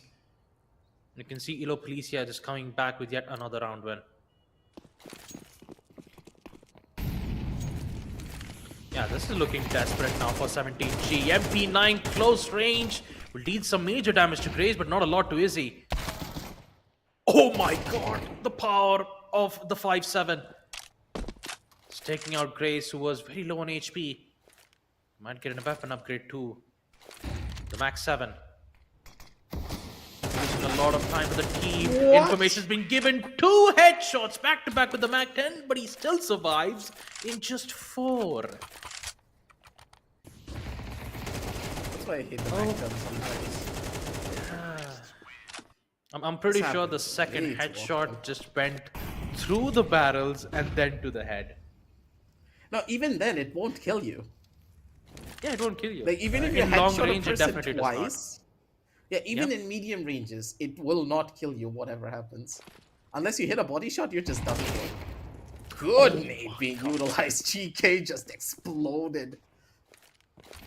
But they're not clearing out the second side of pit. Octane, he's in such a good spot, but the P250 only in his hands. This will be a miraculous clutch if he's able to find it. Yeah, sometimes high octane requires a little bit of patience from time to time. And Elo Policia are just utilizing it every second. They're not going to give away Oh. their positionings just yet. Octane's location is see? still unknown, but now he's given away. A saving grace for Elo Policia, 4-2. True. Good utility use for the game today too. Able to find out all the angles and just force out this crossfire before it gets built up. And with that, the Policia once more, they're gonna try to go in for a little bit of a hold. Swings out! And a double peek to make sure they capitalize. 4-3 at 17 Gs, they took the perfect gamble and went towards the right side of the archway. And with that, Elo Policia in a little bit of a much more dicier situations, but honestly speaking, on this particular map, it's just balanced on either end. If you know how to utilize your utility, then you're just going to be able to break through a lot of the defensive holds that the CTs have set up.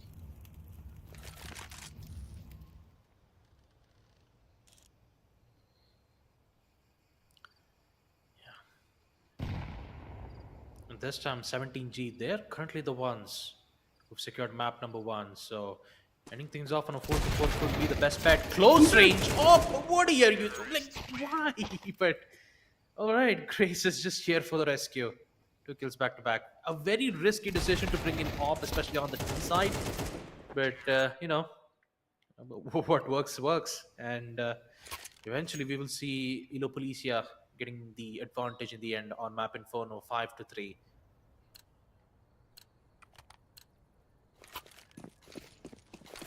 One back on it though. Flashes now being invested. Good bounce early on just to try and maybe force the players back from being a little bit too aggressive here.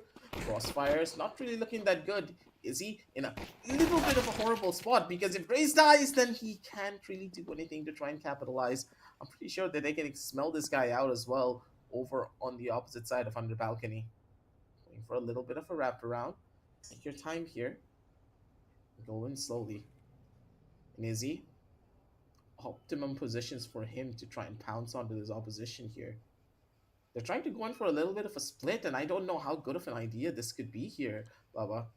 If Izzy is able to find that first kill, then trying to flush him out of this corner is going to be so much more difficult. But over from the top side, the shot's still connected, Izzy! The flick of the wrist just working out in his favor as Elo Policia. This is the team that we witnessed when it came down to day number 2. And they are now back on the driver's seat, and they want to take us to map number 3. Yeah, the opening was so crucial. Izzy's location wasn't even given away. Should never really underestimate the power of the silencer. Again, the line of sights will be made. Elo Policia has the necessary advantage that they have, and I'm pretty sure that they will steamroll their way all the way to match point. 7-3, 17 Gs. They are they're making a lot of mistakes in on the map like Inferno. It's also a very tough place for the T side to even get control in the first place. Aggressive approach, and once again it's Grace who gets the end. Match point, and Elo Policia are here to win it for the second map. A tough call, I would say, as well, for the members of 17 Gs. Kind of lost in what exactly they need to do. Only Molotovs as well to stop these aggressive rushes as Octane with the Tech 9. Able to be a little bit of a nuisance, not really that much with the Galil. Could have just gotten a headshot over here on towards the face of Octane and immediately stopped everything, but for now, more of a relaxing story, I would say. Second win being given to the members of 17 Gs to maybe end this on a possible 2-0 scoreline, but map number 3 looks to be the map that we're going to be heading into, because to try and win 4 runs consecutively without making a mistake on an Inferno, yeah, that will be difficult. Molotovs will be used to flush out players towards pit, but Grace is still applying pressure. 2 missed shots, and Octane will figure out a way to destroy him. Finds one. Now he needs to find Izzy's location. We've seen him make a 1v2 impressive clutch with the USP. Can he do the same thing on NP9? Peaks will be made. He secures one. It's all up to Octane. Pop flashes will be made. That will try to at least blind Octane's positionings. But he's still alive. That's applying a lot of pressure towards him. 40 seconds for 17G to secure this round, or else Elo Policia will push us all the way towards deciders. He needs to secure it, and he will get it through a wall bang. Very close round, mind you. But they're gone in a completely different direction if Izzy had maybe an M4 in his hand or even an AK. Now with the stronger weapons in the hands of the members of Elo Policia, they look to close things out. As Izzy trying to be a little bit cheeky and aggressive here, but up against a good Lille, you need to be careful. If you get hit by that headshot, you're just completely done. The slow push once more comes in. Archway under full control of the terrorists here, but the dance shotgun over towards the opposite side. It's gonna be Izzy with the crab walk being able to capitalize. GK getting completely shut down. Now it's all up to Octane to maybe pull something off, but a shot, another random shot from the smoke just ends him. Elo Policia, they take that one away for themselves in map number 3, just as I expected. He's gonna be what decides it all. And once more, it's gonna be good old Nuke.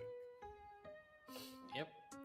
Nuke is, looks like Nuke has always been the deciding factor for our dynamic duos. 2 matches back to back, deciders opened up. And you can see how day 3 has been so very close. You know, day 1 and day 2, yes, we did witness a lot of 9-1s, a lot of one-sided matches, but this time it's like really close. Especially when you have a high-stake prize pool like 45,000 for first place, you would do whatever it takes to use any strategy that you have and put yourself on those top 4 spots. You know, getting a land spot in Delhi is really a huge thing. You get to experience, you know, the entire LAN event. You get to experience the tech world, in which the Lenovo has to offer in Delhi. I'm pretty sure it's going to be an amazing site to look at. A lot of new products from our sponsors, Lenovo. It's the whole shebang, and I'm really excited to see what's going to happen in the finals. But talk about the team here, folks. The match is not over yet for these 2 teams, Elo Policia and 17G. 17G's performance in Vertigo was just absolutely stunning, but unfortunately, it fell a bit short on map Inferno. And Nuke, it's very tough to even determine who's going to get it. Yeah, you just have to wait and see exactly what could happen in Nuke, because both of these teams, in my opinion, are very evenly matched in that regard, because you can tell that they play very aggressively, they play defensively according to what is really going on one particular instance. But from what I expect, the members of Elo Policia, now that they have warmed up and they have tasted that victory, plus from what we have seen from Grace as well, he knows how to trade his teammate. I haven't seen a single situation where Grace has just lost a trade, right? Even if they lose the round, Grace is able to get that trade off, and if he dies to the second player, what if we can do? It happens to all of us, right? You will get traded, but that's the thing. If you are very consistent in the way that you're trading your teammate in comparison to your opponent, then of course you're going to be statistically proven to win a lot more of your gunfights and a lot more of your rounds. Elo Policia, you can tell from the scoreline that they played their trades beautifully. 12-8, 11-6. What does that mean, Baba? Out of every situation that they played in, it was not one player who was the star of the show, it was both. While on the opposite side, 17G's, GK died 14 times, where Octane, out of those 14 times, only got the first kill, only got the trade, 10 times. So you can see the comparison, right? The trade just being so much more optimum from the side of Elo Policia on this particular map made sure that they were able to win. But going into Nuke, that is going to be even more prevalent, because on Nuke, utility doesn't really matter at all, right? You can smoke things off, you can throw mollies, you can throw flashes, but at the end of the day, Nuke is one of those maps that utility doesn't give you much. As soon as the utility fades, you have absolutely nothing, right? And utility doesn't even give you a significant map positioning advantage. Early on, the CTs are going to be able to get into the most powerful positions, and as a T, unless you're able to clear out angles properly just using the bare-bone fundamentals of the game, such as jiggle peeking and of course audio utilization plus wide swings with your teammate, then you're not going to be able to do much at the end of the day. It's going to be very interesting to see how Nuke is going to play out, because according to statistics, at least from what we have witnessed from map number 1 and map number 2, this should go in the favor of Elo Policia unless we see something drastically different being pulled out by the members of 17Gs. I mean, at this point, it always comes down to who goes in the CT side first, right? In the first half. Yeah, true. By applying a lot of pressure, if you win a lot of rounds in CT's end, and if you end the first half on a 6 to, on at least securing 6 to 7 rounds, then once you come back to T's, all you got to do is just win pistol rounds at the round next to it, mainly because of how the economy works from the CT side. So it always comes down to who wins the pistol round first, who gets the maximum economy. How would you break the economy? It's the biggest question, because as I recall in the previous map on Vertigo, I've seen 17G secure a lot of pistol rounds from their end, right? One of which was a really lucky P250 round, securing 2 kills from Izzy and Grace, in which both of them had a really powerful weapons, the MP9 and the XM shotgun. But that's the thing. Even though Elo Policia has the advantage on maintaining their good economies and being able to trade, it's always those surprising factors and risk-taking decisions that Team 17Gs has in stores. Apparently, did not work out on Inferno. So hopefully we might be able to see the same thing happening on Nuke, but we never know. Unless and until if they figure out a way to handle out those risky decisions being made from 17Gs, we might be able to see that. But okay, just a quick trade from GK and Izzy.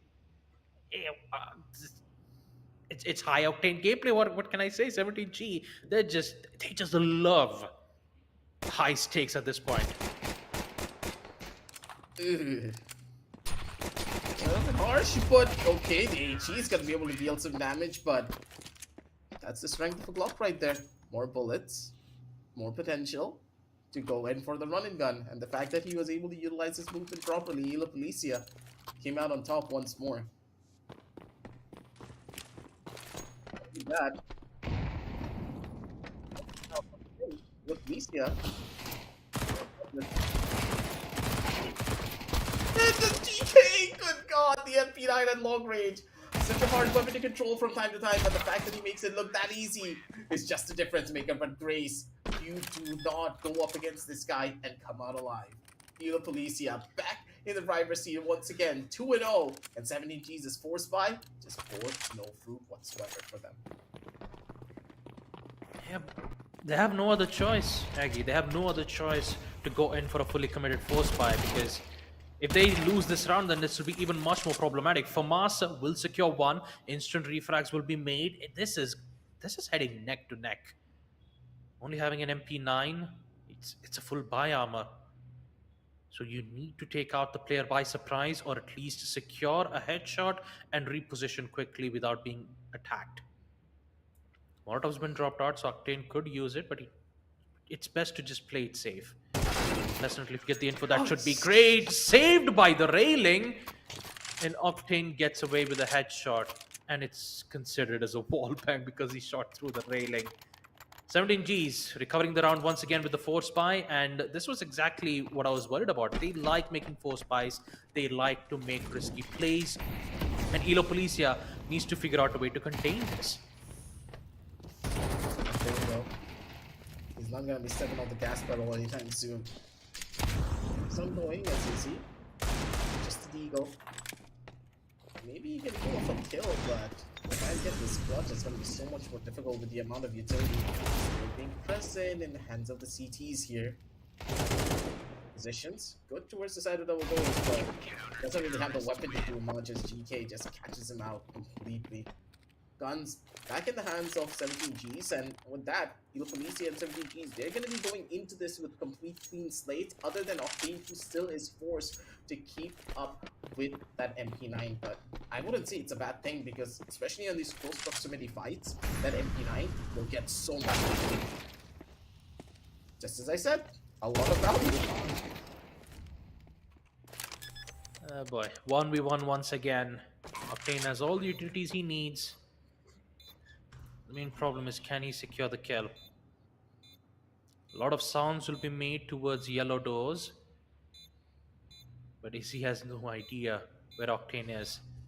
This could be the opening that he requires, But information's been given nonetheless. Easy knows it. All it needs is just secure a shot to the head, and it will be Octane instead. 2 kills back to back, and once again we will see 17 Gs using the power of speed into their own hands. 3-2. It's like 8,000 horsepower. Yeah. A really good swing coming in from Octane as well. Swung out wide, he's able to catch him out completely off guard. And it's stuff like this that really changes the tides of a battle. It's easy. Look for the first kill. He's not going to be able to find it, but he has information of exactly where both of the players are. One towards the side of Rans, and it's going to be Grace to capitalize on that information with the running gun coming in from the Mac 10. Looking for a fight. GK over in position, but the Mac 10. The jiggle strays are just so much better on that weapon. Catches him out as Policia taking a 3-3 scoreline, and that's what I meant. Capitalizing on top of information. Easy gave that info towards Grace of where the players were. One was directly near the side of the reactor over on the comp side, and the other one was over towards Ram. Grace didn't really need to second guess himself, but now he just need to because Octane! He just spotted his race car and he just went boom boom. Taking out both as now Grace is just stuck between a rock and a hard place. I don't think that the Mac 10 is going to save him here.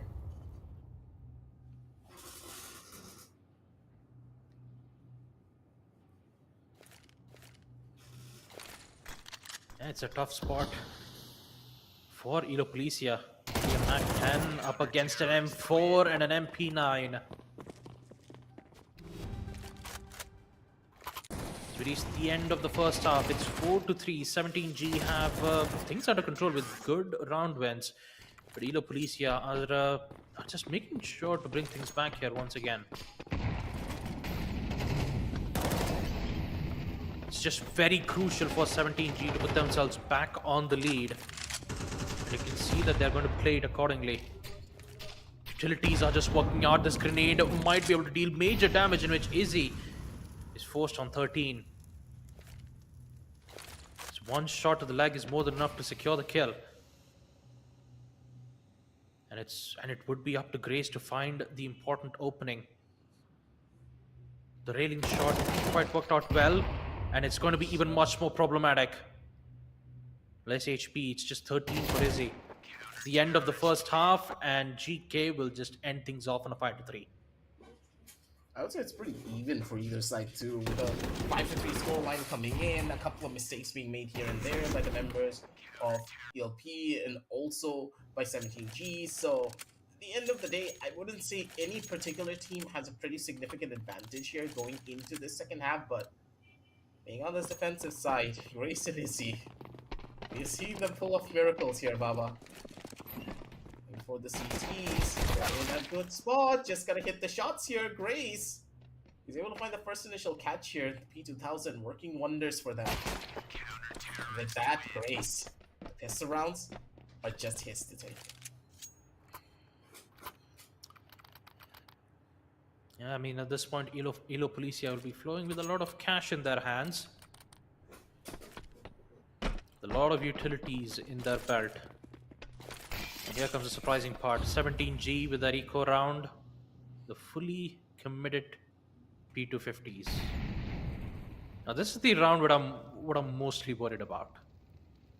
True. The same thing that had happened on Vertigo, Policia did not secure it. So I'm hoping that they won't make the same mistake again though. 2 MP9s. Good amount of utilities. It's already been used in the early rounds with 2 smokes. They only have 1 flash and a grenade left. They're waiting for that perfect opening.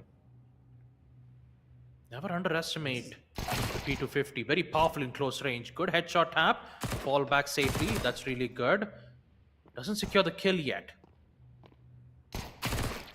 And they need to play to this accordingly. Yeah, that's really good. 1v2. It's up to Octane to secure these important kills, and it will be denied immediately. 5-5. A perfect win for Grace as he secures 2 kills back to back. The guy's a menace to society. Like, who does that?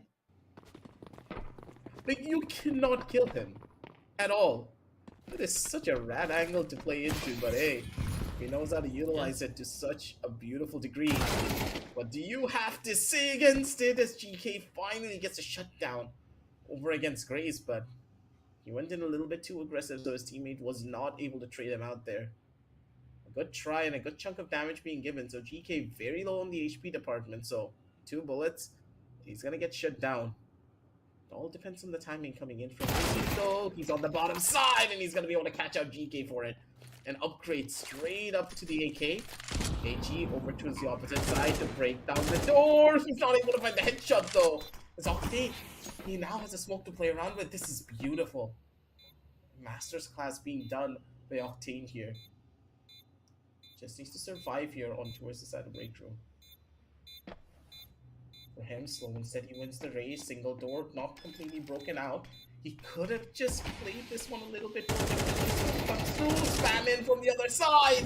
And he's just giving away so much information. The fire now burning, but he needs to try going for the kill, and he's gonna be able to do it beautifully. Octane. He doesn't care for the molly. He doesn't care for anything else. Oh, mistakes being done by the members of Elo Policia there.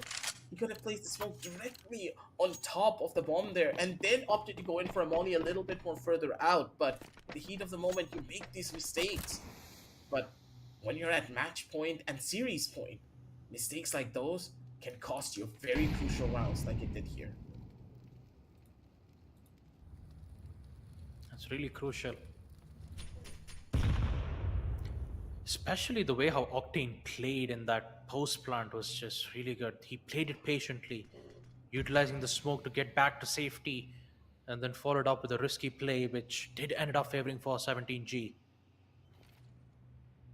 At this point, it's just play for mistakes, see where that utility is thrown, and find, or should I say, pinpoint the exact location on the players. Those been opened up. That's the sun cube been given. They need to get that timing right from both Octane and GK. Informations will be given properly. The long range didn't quite help him a lot, so the trades will be given from GK. And the second information will be given right away, so this will be tough for Izzy, as he needs to be worried about 2 angles, but not to worry when you have an aim like that. It's really close though. Once again, 6-6. As we take a look at it, into it, in the instant replay. Just so fast on his flicks as well. The adjustments being made with full confidence, and now I think a little bit more like a rat with the members of Elo Policia. Another gorgeous crossfire being set up, a lot more of a defensive crossfire, mind you. Izzy now being towards the bottom side, and with Grace holding from the ramps. Octane expecting a little bit more of an aggressive play to come in, possibly from the sidelines, but not really much being done by 17Gs. They're taking their time as they're slowly walking their way up towards the double door, but this is not space for them, because on the opposite end, Izzy, as soon as he opens the door, or if anything happens to this door, if they break it with an HE, he can swing out and instantly get 2 kills.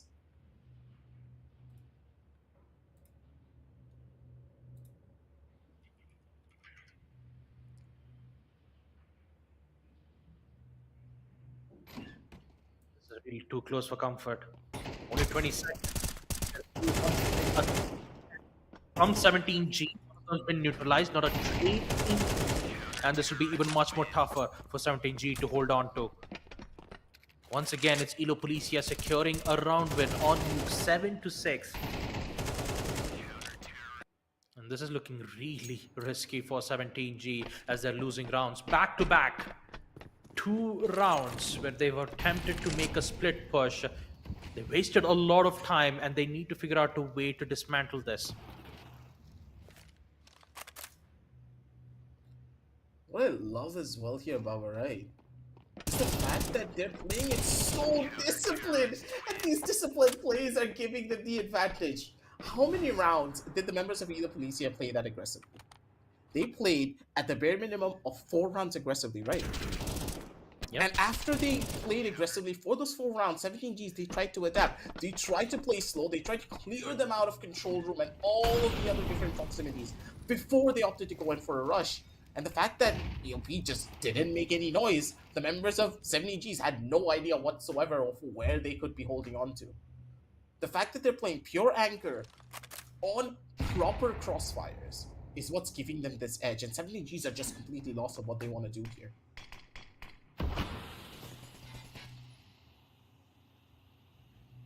And now as the time slowly ticks down to 55 seconds, 17G, they need to get at least a kill or 2 or else this entire match will go away. They would be eliminated out of this tournament and secure a spot to the LAN finals. This would not look good for them. Elo Policia, they are playing it very safely. They don't want to give away their positionings, and with that, patience earns its reward. Elo Policia 9-6, as in the second half they played it really well. They just waited for the T side to make their approach into the site, and they've made an exceptional performance from it. And we get to see Elo Policia move on to the next phase. Congratulations to them. I'm not really surprised that Elo Policia were going to be the ones to get it. And statistically, I told you the exact same thing now, didn't I, Baba? And my prediction was just pure spot on that basis. But for now, though, that was a very decisive win coming in from the members of Elo Policia. Good hard-fought rounds. Couple of rounds, though, coming in from the members of 17Gs. They knew what they wanted to do for map number 1, and it seems so vertical for the underdogs of a lot of these stories. They're playing it well, but at the end of the day, aim is not the thing that wins you all of the games now, is it? The fundamentals matters a lot. And it seems as though on vertical, you can get away with not having the best of fundamentals if you know how to just click the heads of your opposition. And maybe, just maybe, the comfort of Elo Policia for that particular map was just not as present. There were a lot of very interesting strategies being utilized on that map of vertical, but not a lot of them panned out. But when it came down to Inferno and of course you, the team just looked to be in control. They knew what they wanted to do. They had proper game plans in mind. They know how to opt for rotations. Plus, the biggest and the most important thing out of all of it, they knew how to trade each other better than the members of 17Gs did. Yeah, with that, I believe the online qualifiers have come to an end, and we have our finals. We have our finalists for our dynamic duos. We have to apologize for that. Yeah, we have Arcane Aces, Noobs, Tatakai, and last but not least, Elo Policia. These will be our 4 teams who are selected for the grand finals in the Lenovo Tech World 24 India Edition presents Dynamic Duos for Counter-Strike 2, sponsored by Lenovo. Congratulations for these 4 teams. They are qualified for the LAN event, and they are having a straight ticket to Delhi. Yeah, sadly, the third match did not happen, ladies and gentlemen, because there was a forfeit. But hey, at the end of the day, the 2 matches that we did have wasn't extravaganza. It went to all 3 maps, a lot of close fights, a lot of close duels, and hey, we saw a lot of different teams, a lot of different players, really start showing up their raw mechanical skill at the end of the day as well. And when you have players like that just completely taking over a server, I'll take 2 matches over 3 any day, because quality matters more than quantity in these cases. But it is a little bit sad as we are not able to see the last game, but the top 4 being decided basically means that the game's quality has just gone up tenfold as well, because as teams are getting closer and closer to getting towards that prize pool of 75k, you know that their hunger for victory and of course their entire practice is just going to get even more fruitful. But as we are going to be talking more about the practice, let's go into the scorecards and see exactly what the members of 17Gs, of course Elo Policia, also have to try and improve upon. And Baba, you can walk us right through this one. Yep, the final map of Nuke, with all the scoreboards that we can see on our screens. Elo Policia with a total of 11 and 10 kills from Izzy and Grace respectively, and GK Octane on the sides of 17Gs, 8 to 7 kills. Octane had made a lot of flashy plays that eventually did ended up with securing a lot of important kills, but eventually when it comes down to the second half, when you see Elopolicia played the entire round as safe as possible, it was really difficult for 17Gs to even come back, forcing them on an even more eco rounds that they've lost back to back. There was one round where Octane played it really great in the post round situation. The smokes was good, the play time was really great, and even though with all of that efforts being made, it was Elopolicia who did ended up being on the top 9-6. And I believe that comes an entire end to it, Aggie. We had 2 matches back to back. All 2 matches ended up with deciders being new. So that's actually looking good for our dynamic duos here, Aggie. Yeah, I'm really excited to see exactly what the finals have in store for us, ladies and gentlemen. Don't forget, the finals will be held on the 7th, ladies and gentlemen, and they'll be, and of course, when it is going to be the LAN, you know that the stakes are even higher than ever. So make sure to check it all out. And it's going to be Tech World. And if you're into the tech and, of course, the lovely and beautiful gadgets that our sponsors have in store for you, make sure to get yourself there. But for now, it's going to be your boy Aggressive with Babalusta signing on off for just today. We're going to be back with a lot more action day after tomorrow with the Lenovo Tech World 2024 India Edition presents Dynamic Duos CS2. And it's going to be us signing on off. Goodbye, good night, and happy gaming, everyone. It's about staying nimble and focused, ready to take on any challenge. We got this. Stylish outside, savage inside. Lenovo Legion. AI for I Cans. For I got this. For cancer fighters, food providers, for dreamers, storytellers, for game changers. We're making AI for all.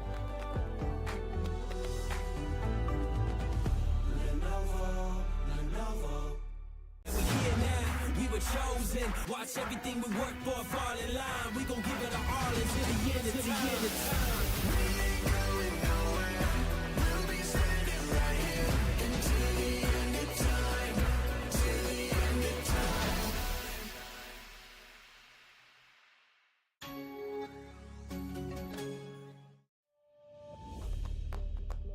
At Lenovo, we believe AI should live where you do. On your shop floor, sales floor, front desk, teacher's desk, home office, corner office, oh, and on your commute. Beep, beep. AI should be personalized to you, always responsive and always protected. So we all can be safer, smarter, healthier, happier, more productive, less stressed. AI should be at your fingertips. We build and deploy AI solutions at the edge of the network and on premise, so they're immediate, private, and tailored to your business.